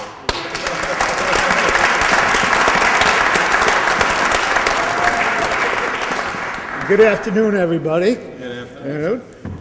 Matt, we're finally here. We weren't sure how close we were going to get on this, but we made it. You made it. All right. I had the distinct honor of being Matthew's mentor and talk about a little bit of his journey as a Boy Scout and his Eagle Scout project. As a former Boy Scout myself, assistant scout leader, and father of an Eagle Scout, I know how much is involved on this Eagle Trail, and which led us here today. But first, I think it's important to know a little bit of a story of something that happened. And as Scout stories go, this Scout story involves a fire, not rain. All right? A good fire is started using some sort of tinder, right? Always got to have some good tinder. Tinder is a dry, flammable material, such as wood, paper, or linen, used in lighting a fire. Scouts like having a good tinder source. One such source is something called char paper or char cloth. All right? Making char paper it's really a simple process. It involves putting a small square pieces of paper or linen, most likely, like I said, linen, in a small tin box, putting the top back on the tin box, and placing its contents on a small fire. Now inside, the pieces of the linen begin to char, and the heat converts that paper, that linen, into something called char paper. At the right point, when you think the linen would be charred enough, the tin is carefully removed from the fire, and then the tin is allowed to cool down, and this way later you can remove the char paper and use it as tinder to make future fires. Now Matt is no exception in wanting to make char paper, right? You see, one day Matt went through this whole entire process in the backyard of his home to make this char paper. He was very careful in each step except one. Right? That missed critical step became apparent when Matthew called his dad on his cell phone. Matthew was a little bit scared. He was fearing the wrath of his mom, Nancy. Matt explained to his dad about making the char paper and how he avoided a near disaster by extinguishing a secondary fire. The fire wasn't in a fire pit. It wasn't in a chimenea or even a grill or anything like that. You see, the critical step that Matthew forgot was after removing the hot tin container off the fire, he forgot to let it cool off on a non-flammable surface. He had, in fact, placed the hot tin on a beautiful fabric cushion of an outdoor sofa, which began to burn. Now, I know Matthew didn't earn his fire safety merit badge, but he most definitely had the opportunity to practice his firefighting skills. So after extinguishing the small fire and avoiding a near disaster, which left a damaged and charred section of sofa cushion, he had called his dad. Now, Dad, Scoutmaster Mike, wasn't happy, but Matthew feared his mother's, and no pun intended, firestorm, and had to come up with a quick solution. The end of the story is typically epic and typically Matthew, right? The solution that Matt came up with, so Mom wouldn't see the ruined, charred sofa cushion, was simply to turn the cushion over on its good side. Really? Matt, I really don't think that's what meant by the Scout slogan, do a good turn daily. All right, let's talk about Matthew's project. Matthew's Eagle Scout project revolved around the United States flag. The project had three key components. First was educating people about the U.S. flag. Secondly, collecting the U.S. flags. And setting up, setting a flag retirement ceremony. and talk about these three areas. First was education. Matt drafted a brochure and flyer to educate not only his troop, but also the public about flag etiquette. He also had County Legislator Sheila Marcotte come to the troop and talk about the history of U.S. flags. The second part of this project involved collecting flags.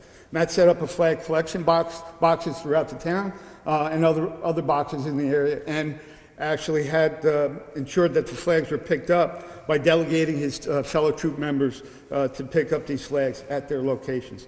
Now, Legislator Marcotte suggested an idea which was adopted in Matthew's project, that being that during the sorting process and the collecting process, the stars of the flags would be cut out and sent to soldiers in Iraq and Afghanistan with letters of appreciation. That was a great component to this project. As an added component, he and his troop also replaced the flags of veterans at Holy Mount Cemetery on Memorial Day. They also read the names of soldiers that were killed or passed away. It was decided also to set up a permanent flag collection box. So Matt, after meeting with officials from the U.S. Post Office, received an old freestanding mailbox donated from the Scarsdale Post Office. So Matt and his troop worked on this mailbox in the backyard. They scraped off old paint, they took rust off, and they eventually put a primer coat on the mailbox and had a American flag design wrapped by and donated by a local auto body shop. The mailbox now stands in front of the American Legion Hall as a permanent collection point for flags. And thirdly, the final component was the flag retirement ceremony. Matt taught his troop the proper way to retire flags and conducted several retirement ceremonies with Riverdale Troop 240. The largest flag retirement ceremony was led at Concordia College. Matthew found it was no small task to obtain permission from the school and to have the ceremony there. Equally, he had to meet with a lot of people. He solicited the assistance of the fire department, requested people to give speeches, advertised the event throughout the community, and as well as act as master of ceremonies. Now that day, they retired over 1,000 flags. That's no small feat. And members of his troop, members of the VFW, members of the American Legion, local elected officials, as well as members of the general public were there. It was an impressive ceremony to be part of, which actually, it involved fire and there were no sofa cushions involved, all right? They were harmed. Matthew says he learned a lot from his Eagle Scout Service project. He also learned many of these events as a teaching, use these events as a teaching opportunity to the younger, lower-ranked scouts, so they could learn advancement skills, so they could one day sit here as well. Being the son of a Scoutmaster sometimes pushes your limits, and you can find by default that your scouting activities make up such a large portion of your life than you ever thought possible, which sometimes means that your official scouting records don't really reflect all the time. But Matthew, I don't think that this learning only came from your official 376 hours that you and your troop put into your project, nor from the leadership roles that you've had, like senior patrol leader, like librarian, like assistant patrol leader, nor from the 116 other volunteer service hours that you did with other activities, and nor from the 28 merit badges that you've earned, or the 73 miles that you hiked. But rather, I think what you've also learned, you've learned from your parents, you've learned from your family, your friends, your fellow scouts, and perhaps even people you didn't even know, such as those that you went down to help at Breezy Point down in Queens just after Hurricane Sandy in 2012. You know, Matthew joined the troop on May 10th, 2009. And today we celebrate his and his fellow scouts' high achievement. Your official scouting records will show all kinds of dates for ranks and positions you held and other accomplishments such as the Order of the Arrow. Matt has a tendency towards high adventure. Matt's high adventure involves getting scuba certified at scout camp in the Bahamas and swimming with sharks and even getting lost a little bit, I think, down in the coral reefs. or doing an extraordinary amount of hiking in Philmont. He's also on the school's wrestling team and even finds time to work at his grandparents' store. He's a junior in high school and plans on attending college. Everything you accomplish has dates attached to them, such as life. When you think about these dates and future dates, they are always noted and separated by a dash, right? What matters most is that dash between the dates. Just like the poem of the same title, the dash represents what you did with all your time, all right? It's in between those dates. That little line, that dash, means so much. It matters how you spent your dash and how you continue to make and be and proud of your dash. Your dash looks pretty good so far, Matt, I'll tell you that. The Eagle Medal means that you're not at the end of your trail, but the beginning. It means doing the right thing when nobody's looking. I know that you will walk it well, and we're proud of you. Finally, I'd ask that you remember two things. And the first was something that was already mentioned, was your troop's motto, have fun, don't die, and I think his parents would really appreciate that. Secondly, once an eagle, always an eagle. And ladies and gentlemen, I'd like to introduce to you Eagle Scout Matthew Occhicone.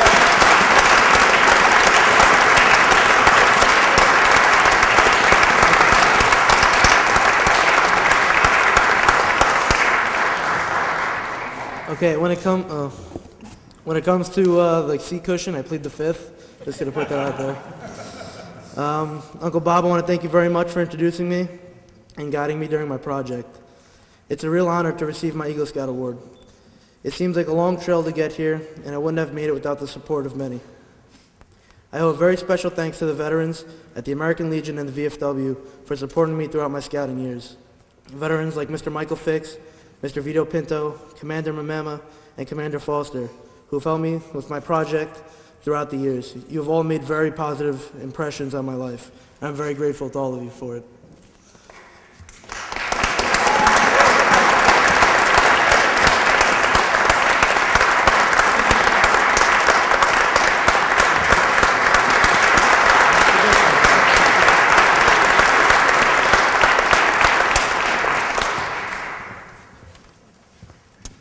So many adults in the troop have also made great influences on my life. Mr. Flannery, Mr. McCandless, Mr. Decknatel, Mayor Eklund, Mr. Panico, Mr. Trin, Mr. Schroeder. I can name every adult in the room. In one way or another, you've influenced my life. I would personally like to thank every single adult in the troop. Thank you all.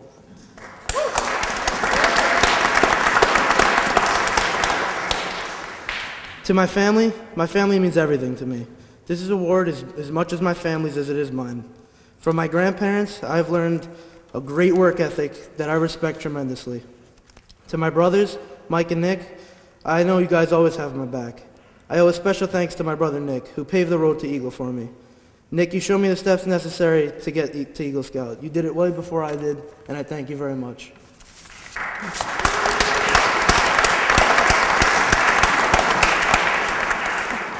To my 70 other brothers, guys, our troop is a family. It's always been a family, and it always will be.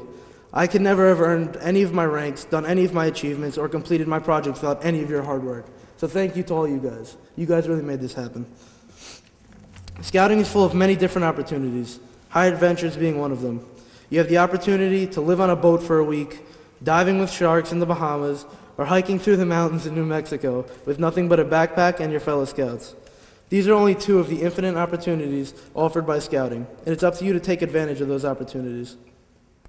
One word of advice that I have from me to you, as my fellow scouts, is that you need to stick with scouting. Many of you are younger than I am, and when you get older, there are a ton of distractions that'll take you away from scouting. Stick with it. Guys, there's no reason why any of you can't be up here giving your own speech at your own Eagle Scout Court of Honor. I guarantee you that the time it takes you to be here will definitely be worth it. Last and not least, to my parents.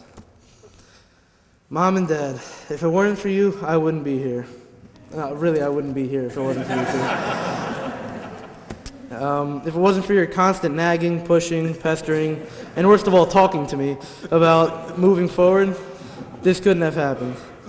I would never have come this far in scouting. And so, Mom and Dad, thank you very much.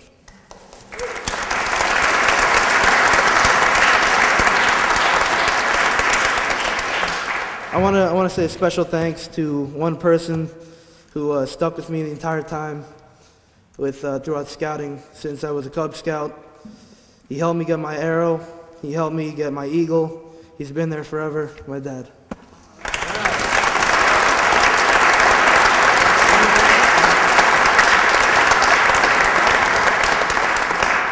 Thanks to everyone again, and just like our troop motto says, have fun, don't die.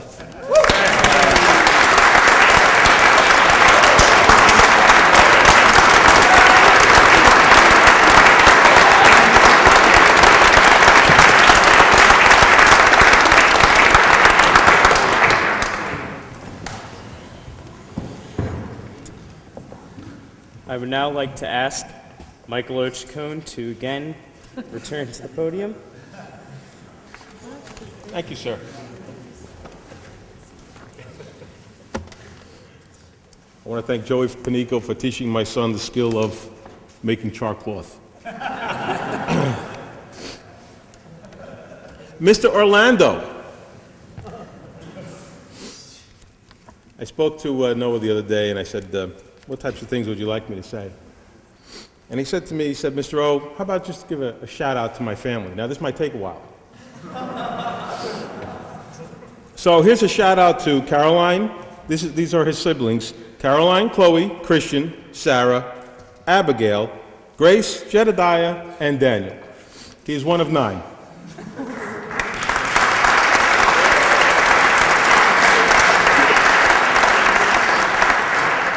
Unofficially, we're known as Troop Orlando. Also, a shout out to Noah's girlfriend, Olivia. I don't know where she is. Where's Olivia? Olivia, where are you? I'm putting you on the spot, honey. Nice to see you. Okay, so let me tell you a story about Noah. And about 2 years ago, Noah was one of about 3 senior scouts that were on an outing.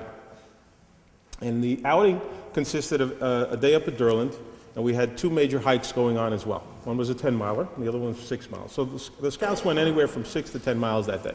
Some did even actually a little bit more. And as it turns out, the senior scouts are always expected to be there for the younger scouts. And it's part of their responsibilities. They're there to mentor, and that's a key process, mentoring the younger scouts. So one of these boys, and he was with the other members of his patrol, the senior scouts. One of these boys, it was a long day, it was cold, it was very cold. It was November, I think. And the guys were tired. And so what happens is that the boys, one of the senior boys ended up having to go to work the next morning, so he couldn't stay. So he got a ride back. I see a couple guys laughing in the audience already. So he got a ride back. Well, Noah and the other boy that was with him, the other scout, the senior scout that was with him, decided, you know what, it was cold, it was damp, maybe the food that they had brought wasn't all that well prepared, and they were going to take the easy way out. And what did they do? They left. Okay? Well, this is something that's certainly not encouraged, and in fact, it's frowned upon quite a bit. And afterwards, it's something that we don't refer to as having the scout spirit. So afterwards, we spoke to Noah about it. And a short time afterwards, Noah had to come up for his life rank board of review. And Noah came to the board of review, and he had to make an appointment with a couple of the assistant scoutmasters. He had to come in, and he didn't have his uniform, top of his uniform. I think he had a couple of patches. He might have had knowing Noah, he probably had like a tenderfoot patch still on. So they told him, I'm sorry, you're not prepared, come back. A week later, came back, had his uniform blouse ready. Something else was off. I think maybe it was, maybe he wore jeans or something along those lines. He didn't have his neckerchief on. They told him to come back again. And he did. Came back a week later, whatever it was, and scheduled again. He came back for the board of review another time, and the members of the board of review denied his rank advancement that day. And they told him, and they had a discussion with him about scout spirit. And Noah, at that point in time, understood that he didn't behave in a way that was expected. And he didn't behave in a way that we wanted him to behave, as far as he should have been there to mentor his junior scouts, and he knew that. He recognized that. And, you know, I asked him, I said, listen, would you mind if I share that story with everyone? And he said to me, he says, yeah, you know, Mr. O, he goes, I think it's a good idea. He goes, because it'll be an example, and the younger guys can learn from what I did wrong. So that tells me a lot about his character. Now, I think that the rejection of not getting that rank advancement really helped Noah focus on becoming an Eagle Scout. After that, this guy was on fire. I mean, he started cranking out merit badges and started working on his project and getting approvals and getting everything done. Of course, he made that rank. He ultimately made that rank advancement. But he was just like unstoppable. He set goals for himself, and he was relentless. He was relentless. He was moving forward. Let me tell you about, you know, and I think it's key to understand that he took a negative and he made it a positive. Now, let me talk a little bit about Noah's background outside of scouting. Before I talk about his project, let me talk about it. He's a senior at Eastchester High School, and he enjoys a stellar academic career. Talking about possibly attending Harvard University. He's also a member of the track team, spring, cross country. He's a member of the Film and Production Club, officer of the Academic Challenges Club. He's a member of the high school student government and was the secretary of that association for 2 years. He's in the Math Honor Society, and he also helps tutor some of his fellow students. And he's also an assistant researcher at Advanced Science Research in Mount Sinai, impressively enough. Let me talk about his project a little bit. He decided to create a flag holder that was going to be mounted at Holy Mount Cemetery. And what they were the flag holders that were going to be placed at the grave site, at the tombstone of every veteran at that cemetery. And what the project involved, first he had to identify all the sites there and make sure that he had all the appropriate people identified. Then he had to come up with, and he went back and forth with the members of the American Legion and the VFW, and they came up with a game plan, and they decided to say, okay, this is what we're going to come out with. And he decided to get cans, metal cans, recycled metal cans that would be tossing away, right? Fill them with concrete, and then put in about a 1.5 foot length of PVC pipe that all had to be buried in exactly the same spot for exactly at every veteran's site at the cemetery. A lot of the time was spent researching, and he actually got an aerial view of the cemetery, topographical map, and identified every spot. And he did that a lot, in large part, with the assistance of Troop Orlando. And but he forged on, and his project was incredible in that it was very hot. It was the summertime when he completed his project. They identified and they placed over 110 flag holders. So that means each one is a 2-foot hole that has to be dug. And they worked on it together. It wasn't an easy task. It was completed in 2 weeks by 29 volunteers who contributed a total of 195 hours community service. The flag holders are permanently hold the flags now at Holy Mount Cemetery, and they can't be knocked over and they don't blow away. That was the problem from before. They were not permanent.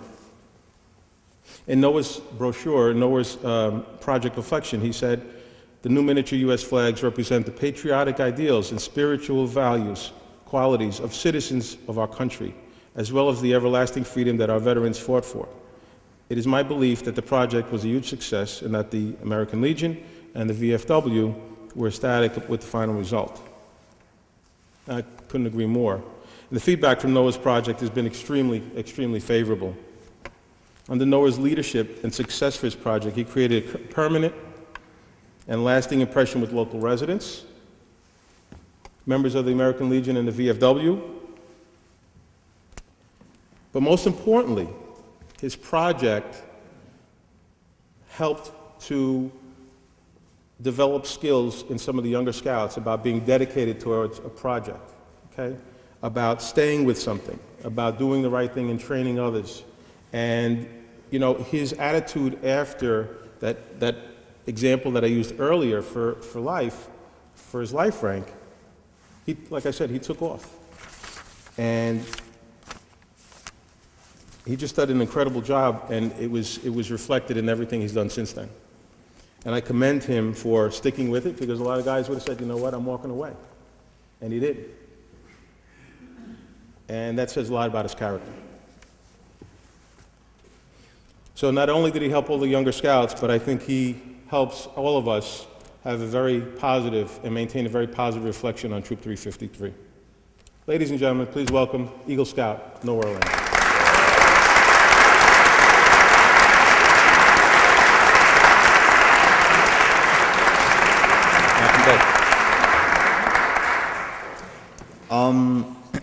I would like to start this speech by giving a huge thank you to the members of the Veterans of Foreign Wars and the American Legion Post for their undying support and sacrifices for this amazing country, as well as their complete support and assistance with my Eagle project.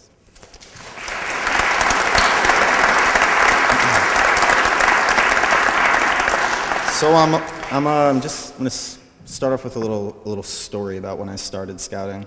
So the frigidness of winter was creeping in the air. I watched with awe as a potato propelled towards a tree, smashing into hundreds of little pieces and ripping away at the bark. I was on my first camping trip, and an Eagle Scout had brought a handmade, mega-sized potato gun to have some fun with. I looked at him with fascination, wishing to embody everything that he was. He had mastered all that there is, or at least all that I thought there was, to scouting. And it was awesome. Whether it was how he quickly tied the most difficult knots, knew everything about wilderness survival, or how he was able to silence a group of 20 teenage boys with the wave of a hand, his awe-emitting aura left a permanent impression on me, which has shaped my development as both a scout and as a person.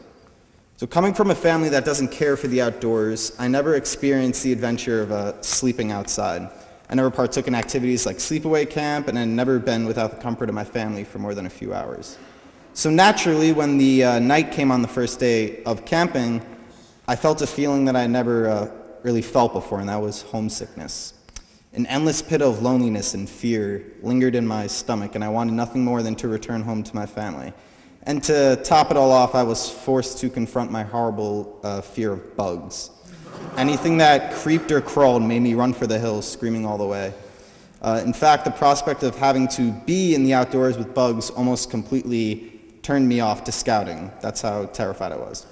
However, I knew that I couldn't let homesickness and a few bugs stop me from becoming a super scout, like the scout that I saw on my first trip, so I didn't.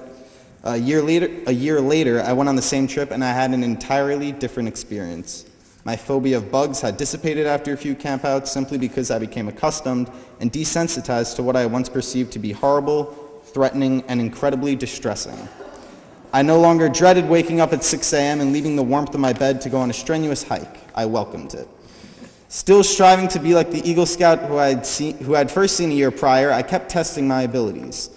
I learned everything that there is to know on how to survive alone in the wild, like Bear Grylls, cooking, using minimal resources, taking care of my body, shooting from a bow, handling an emergency situation, and even building model space rockets that were fired into the air. I couldn't get enough of the seemingly infinite knowledge and skills that scouting had to offer. I craved all of it.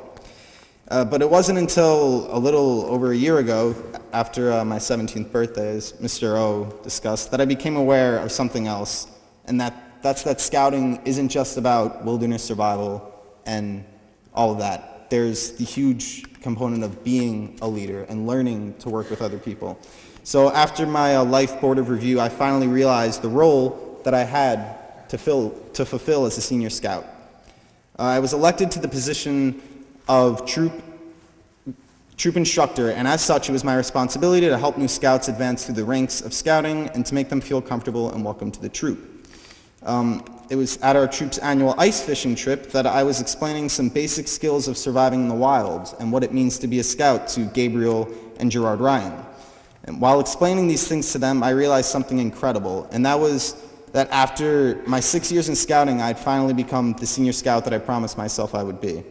It seemed to be almost destined that I realized this on a cold, snowy camping trip, which was the same trip which I promised myself 6 years earlier that I would become just like the Eagle Scout with the potato gun.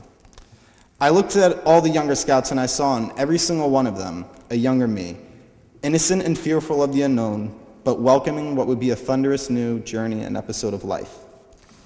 I would never be standing up here today if I didn't have the help of every adult leader in Troop 353. Without Mr. O's outstanding and invaluable service to the troop as Scoutmaster and outstanding service to me as my Eagle Scout mentor, I would have never even made it to first class. Mr. O walked me through every single step of my Eagle project, from when it was just a small idea to when me and over 20 other scouts were digging holes in the Holy Mount Cemetery on one of the hottest days of the year. I would like to thank Mr. Decknatel for showing me what it means to be an older scout and a leader in the troop, and I would like to thank Dr. Urbina for all of his incredible help leading the PLC, as well as for putting this ceremony together today. Mr. McCandless never let me take the easy way out, and because of this, I was made into a stronger and more independent scout. Mr. Flannery has always offered 100% of his support for me as a scout and for my Eagle project, and it has always been relieving knowing that after a long camping trip, I can sit back and talk with Mr. Murtha and Mr. Panico as if I've known them since I was 5 years old. I would also like to thank Mr. Paletti and Mr. William, who have done so much work behind the scene to make sure that every scout in the troop has an equal opportunity in advancing and an equally amazing scouting experience. And of course, without the incessant help of my mom, I would never be up here. From driving me to camping trips at 6 a.m. to making sure that I always made it to the meetings and nonstop running around to help me complete my Eagle project, she has been there every single step of the way. I would also not be here without the unwavering support of my dad, my sisters Caroline, Chloe, Sarah, Abigail, and Grace, and my brothers Christian, Jed, and Danny. And then I'd like to give a final shout out to the Tiger Shark Patrol. And yeah, so again, I would like to thank everyone for all of their help. And to the younger scouts, I leave you with this message. No matter how far you think you are from becoming a leader or an Eagle Scout, it's never too late to step up to the plate, take responsibility, and show everyone what you are truly capable of. And as everyone else said, most importantly, have fun and don't die. Hoorah!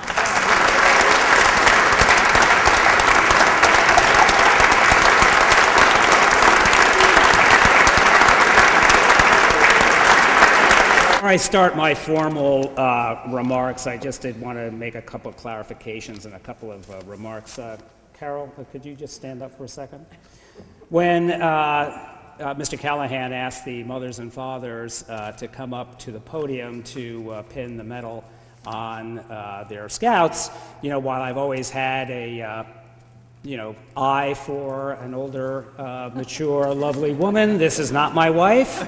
This is my mother-in-law who stepped in today because my wife is with my daughter at the hospital. So I just wanted to make that clarification. And thank Carol for joining me today. And as Mr. Occhicone and also Noah, as you've graciously let everybody know, I have organized this. And I will stick to please keep your remarks to 2 to 3 minutes because we've got a long court of honor, and it would be best that we did that, especially for the younger scouts, because at this point they're probably hearing blah, blah, blah, blah. Join us for refreshments at the end of the ceremony. So with that, I'll start off by wishing everybody a good afternoon and thank everyone for coming to share this great event. And so today I come actually wearing 3 hats: that of an Eagle Scout mentor to my son Alejandro, an assistant Scoutmaster of Troop 353, and finally as a father. As Alejandro's project mentor, I asked Alejandro to think a bit differently and to look outside of the box and to think of different groups who might benefit from his work. I asked that he try to incorporate something he loves so that the project wouldn't just be about work. It would be something, that he really enjoyed. So he chose to focus on the needs of the elderly and to incorporate his love of music by replicating the Music and Memory program, which reintroduces Alzheimer's patients to the soundtrack of their lives. You can read more about his project in the program, and I also recommend that you take the opportunity to watch a movie entitled Alive Inside to understand the power that music has to unlock long-forgotten memories. Part of his project was to do a CD drive to create a music library for Alzheimer's patients.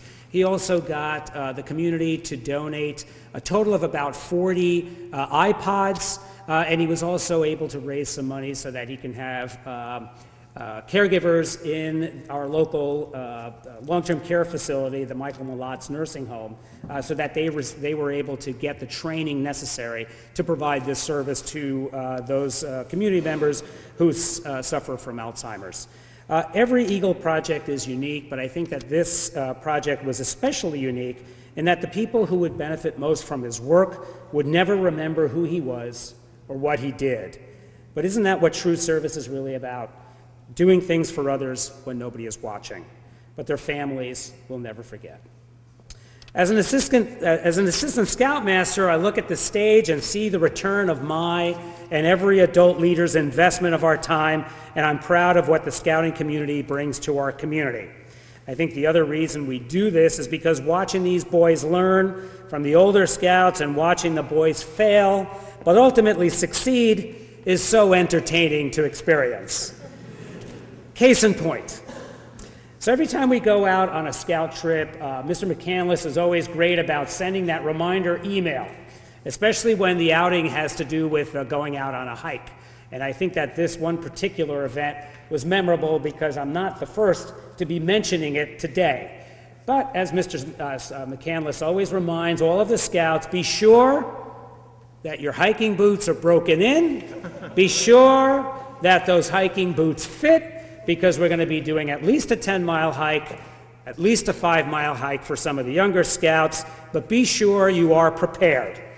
And so, of course, we, as I always do, hey, Alejandro, are you sure you're prepared for this trip? Yeah, Dad, I'm prepared, I'm ready to go. I've done this before, I'm ready.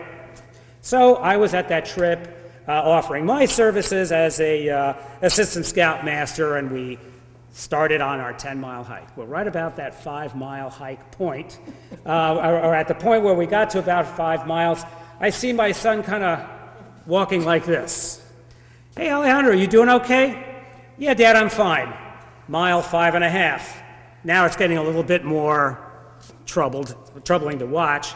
Alejandro, what's wrong? And he kind of sheepishly looks at me, is like, I don't think my boots fit. I specifically warned him. It's like, you haven't worn those boots in the for a while. You sure? They fit okay? And he assured me, yeah, man, they're great, Dad. Cut it out. I'm ready. And so again, about that 5.5 mile, 6-mile point, he realized that maybe I wasn't ready after all. But he did use his scout experience and his scout ingenuity to turn a $150 pair of hiking boots into a pair of things that looked like Mexican huaraches. If you ever know those open-toed sandals with the tire tread at the bottom. His $150 Gore-Tex hiking boots turned into a pair of sandals. But not for long, because he did have the duct tape that he's always required to carry and was able to turn those sandals from open-toed to closed-toed. Okay? He did finish that 10 miles, which actually turned out to be more than 10 miles. Because even as Eagle Scouts, they will still make errors, which was something that we experienced from one of the adult leaders who was an Eagle Scout, who uttered what are now hair-raising words, "Hey guys, I think I know a shortcut." And that 10-mile hike became 16 miles, and to make it even worse, it started snowing, but luckily Mr. Eklund, who was in charge of making dinners for all of the adults, had nice hot soup waiting for us by the time we finally arrived. So we're going to continuously make mistakes through our lives, but I think that the scouting program, has taught not just my son, but all of our boys, to kind of think about things differently and to figure it out, which is actually something that my father taught me ever since I was a little kid, is that when I would ask him, hey, how do I do this? How do I do this? He would say in Spanish, encuentra la manera. Figure out how to do it. Figure it out. And that's something that I've learned and I've always cherished, and I thank you, Papi, for teaching me that, and that's something that I've also taught my son. Why don't you just figure it out? Anyway, as a father, I couldn't be prouder, but Alejandro's accomplishment would not have been made possible without many of you who are out there in the audience who would have guided Alejandro, especially the adult leaders of Troop 353 who give their time to guide all of our boys to become honorable young men. But there's a lot of folks out there, friends of the family, Alejandro's coaches and teachers and principals, and we had Mr. Albano here, his assistant superintendent. Actually, his high school principal was here, but he had to leave because the Tuckahoe Tigers basketball team is on the sectional final championship today at the Westchester County Center, so go Tigers. It does take a village, and I'm grateful that you're all part of mine. But there are 3 men, however, that deserve special recognition, actually 4 men, who deserve special recognition, and those were the 3 Scoutmasters and the Troops Committee Chairmen that have led the troop while Alejandro traveled his trail to Eagle. So with that, I'd like you all to help me thank Tom McCandless, Michael Occhicone, David Flannery, and Ed Paletti for their countless hours of service to the boys in our community.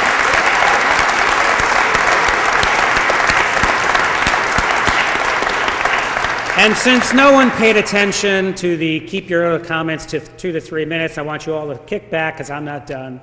I've always been great about talking off the cuff, and I will continue to do so. No, not really. But what I do want to do is introduce my son, and Eagle Scout Alejandro Urbina.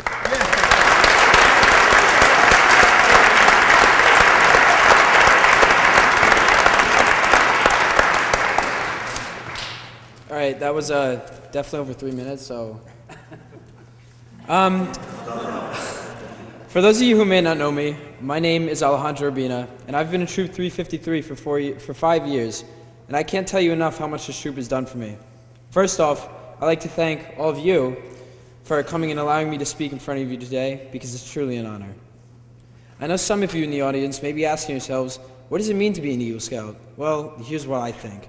Being an Eagle Scout is not someone who wears a uniform all the time or likes to go camping every single weekend of their life. It's someone who is known to be devoted and hardworking, and especially a great leader.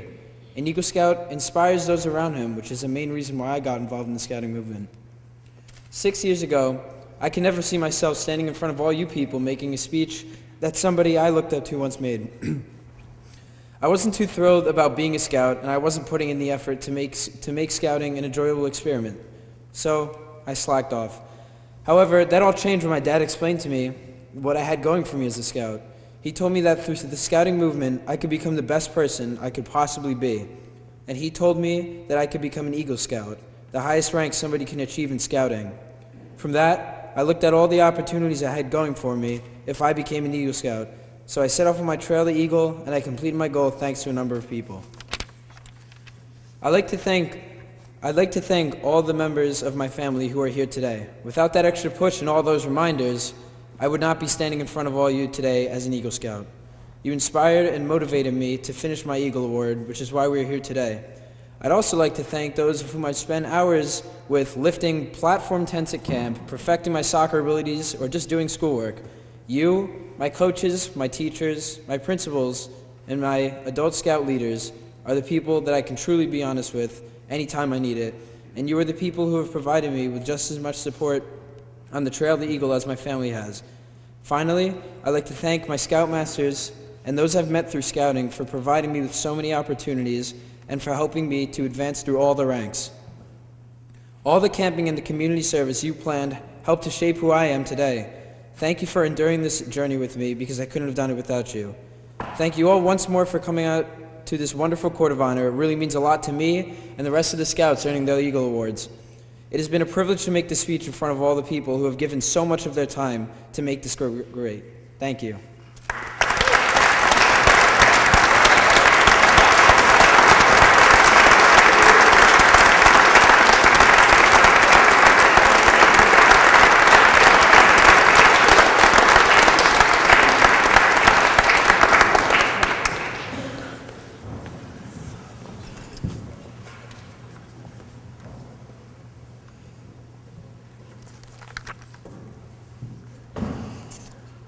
I would now like to ask Assistant Scoutmaster and the Mayor of Tuckahoe, the Honorable Steve Eklund, to please come to the podium with Scoutmaster Dave Flannery.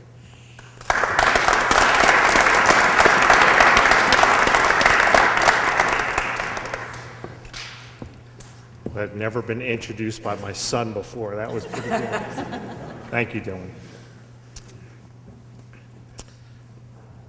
One of the long-standing traditions of Troop 353 is for our troop committee member, Mr. Mike William, to provide the Eagle Scouts with special notebooks full of official recognition and congratulatory letters from our nation's highest political leaders, including the President and Vice President of the United States, former presidents, and several members of the administration's cabinet. These letters will continue to arrive in the coming days and weeks, and I ask that you cherish your notebook as part of your legacy to hand down to your family. In addition to that, you are also going to be receiving special proclamations from Assemblywoman Amy Paulin, who just left. Actually, she was here for most of your ceremony. From the Supervisor Anthony Calavita from the town of Eastchester. From myself, the Mayor of Tuckahoe. From our county legislator, Sheila Marcotte, who was also here. And from the Honorable Rob Astorino, our county executive. So we have proclamations and certificates to cover your walls at your dorm, and we want to recognize all your achievements and wish you all the best.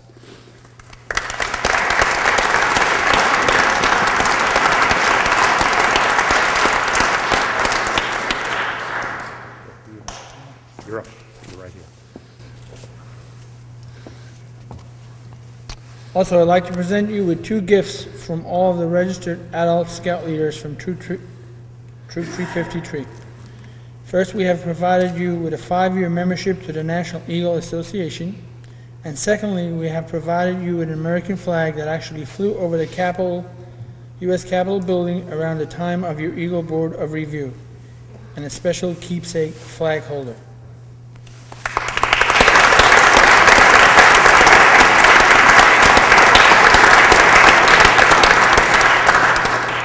We leave it there, right? Yeah. Okay.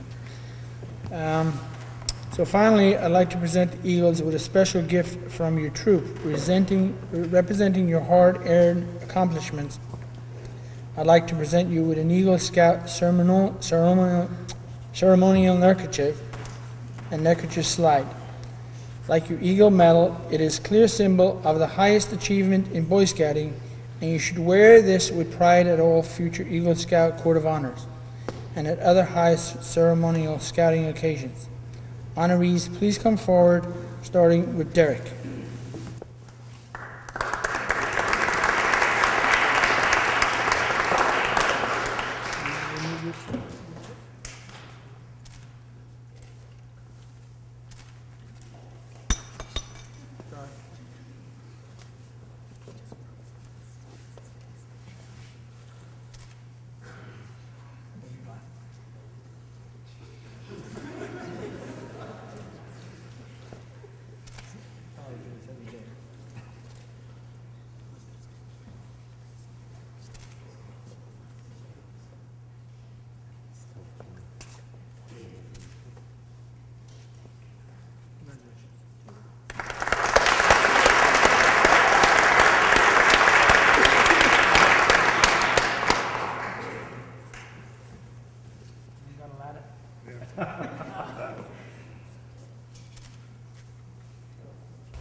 Okay, so this is Dylan, right? We're up to Okay. Dylan. Yeah. Congratulations, gentlemen.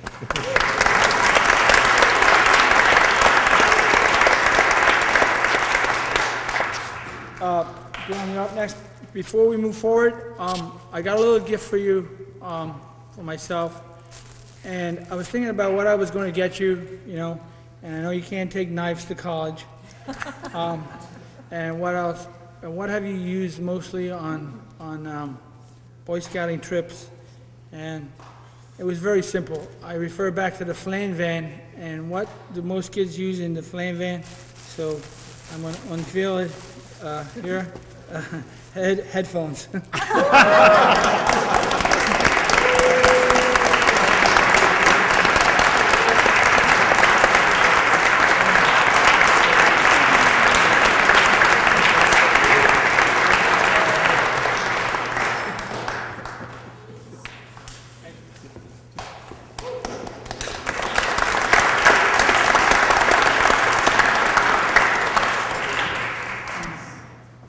The pastor of Immaculate Conception Church, Father Eric Rosser, will provide the closing benediction, but before he does so, I would like to remind everyone again that you are all invited to share in the celebration in the Immaculate Conception School cafeteria immediately following the closing flag ceremony.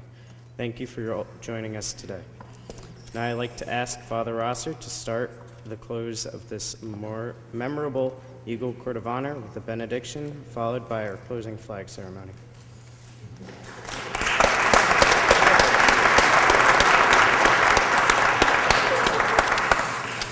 Let me begin by just saying congratulations to our young men, and it's a great honor for us here at Immaculate to be able to host this very memorable occasion for us as well, our first Court of Honor here in church. So it's a great, great memory for all of us. So let us now stand and ask God's special blessings upon us. O good and gracious God, it is truly right and just, our duty, indeed our salvation, to always give you thanks, honor, and praise, but especially today for the lives of these 6 young men, our new Eagle Scouts. We thank you for their families as well. And so we implore you to send forth your many and choicest blessings upon them. Continue to show them the way to you. Let them be like the eagle, a majestic creation that soars in the heavens. Continue to let them be examples for all who meet them of loving service to our brothers and sisters in our community. Give them always a generous heart, and help them to see that in helping others they bring honor and love to you. May they always be men worthy of the respect of others, and let us see in them the hope of our future and the joy of living. We also ask that you continue to bless their scout leaders, the scouting program throughout the world. May they hold fast to their strong moral principles. May it bless this gathering today and send us forth from this sacred place in peace. We ask all these prayers and blessings through God our Father. Amen. Amen.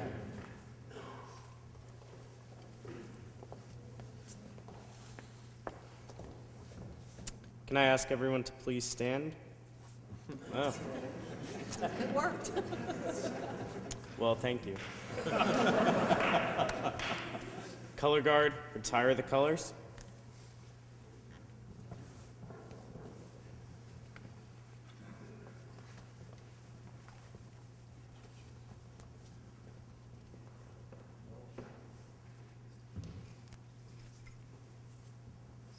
Scout salute.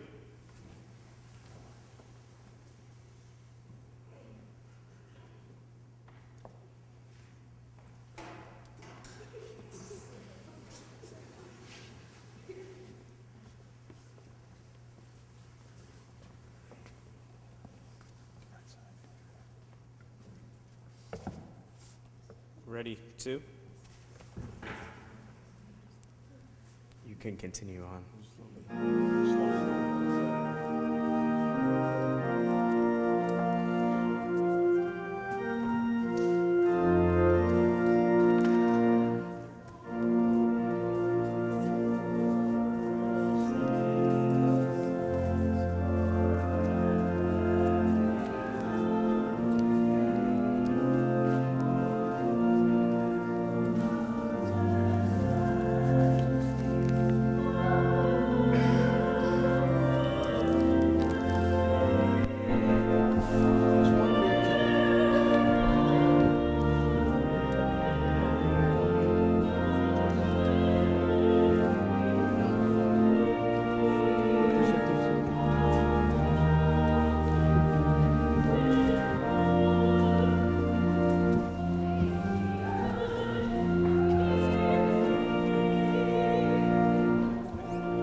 You can continue on.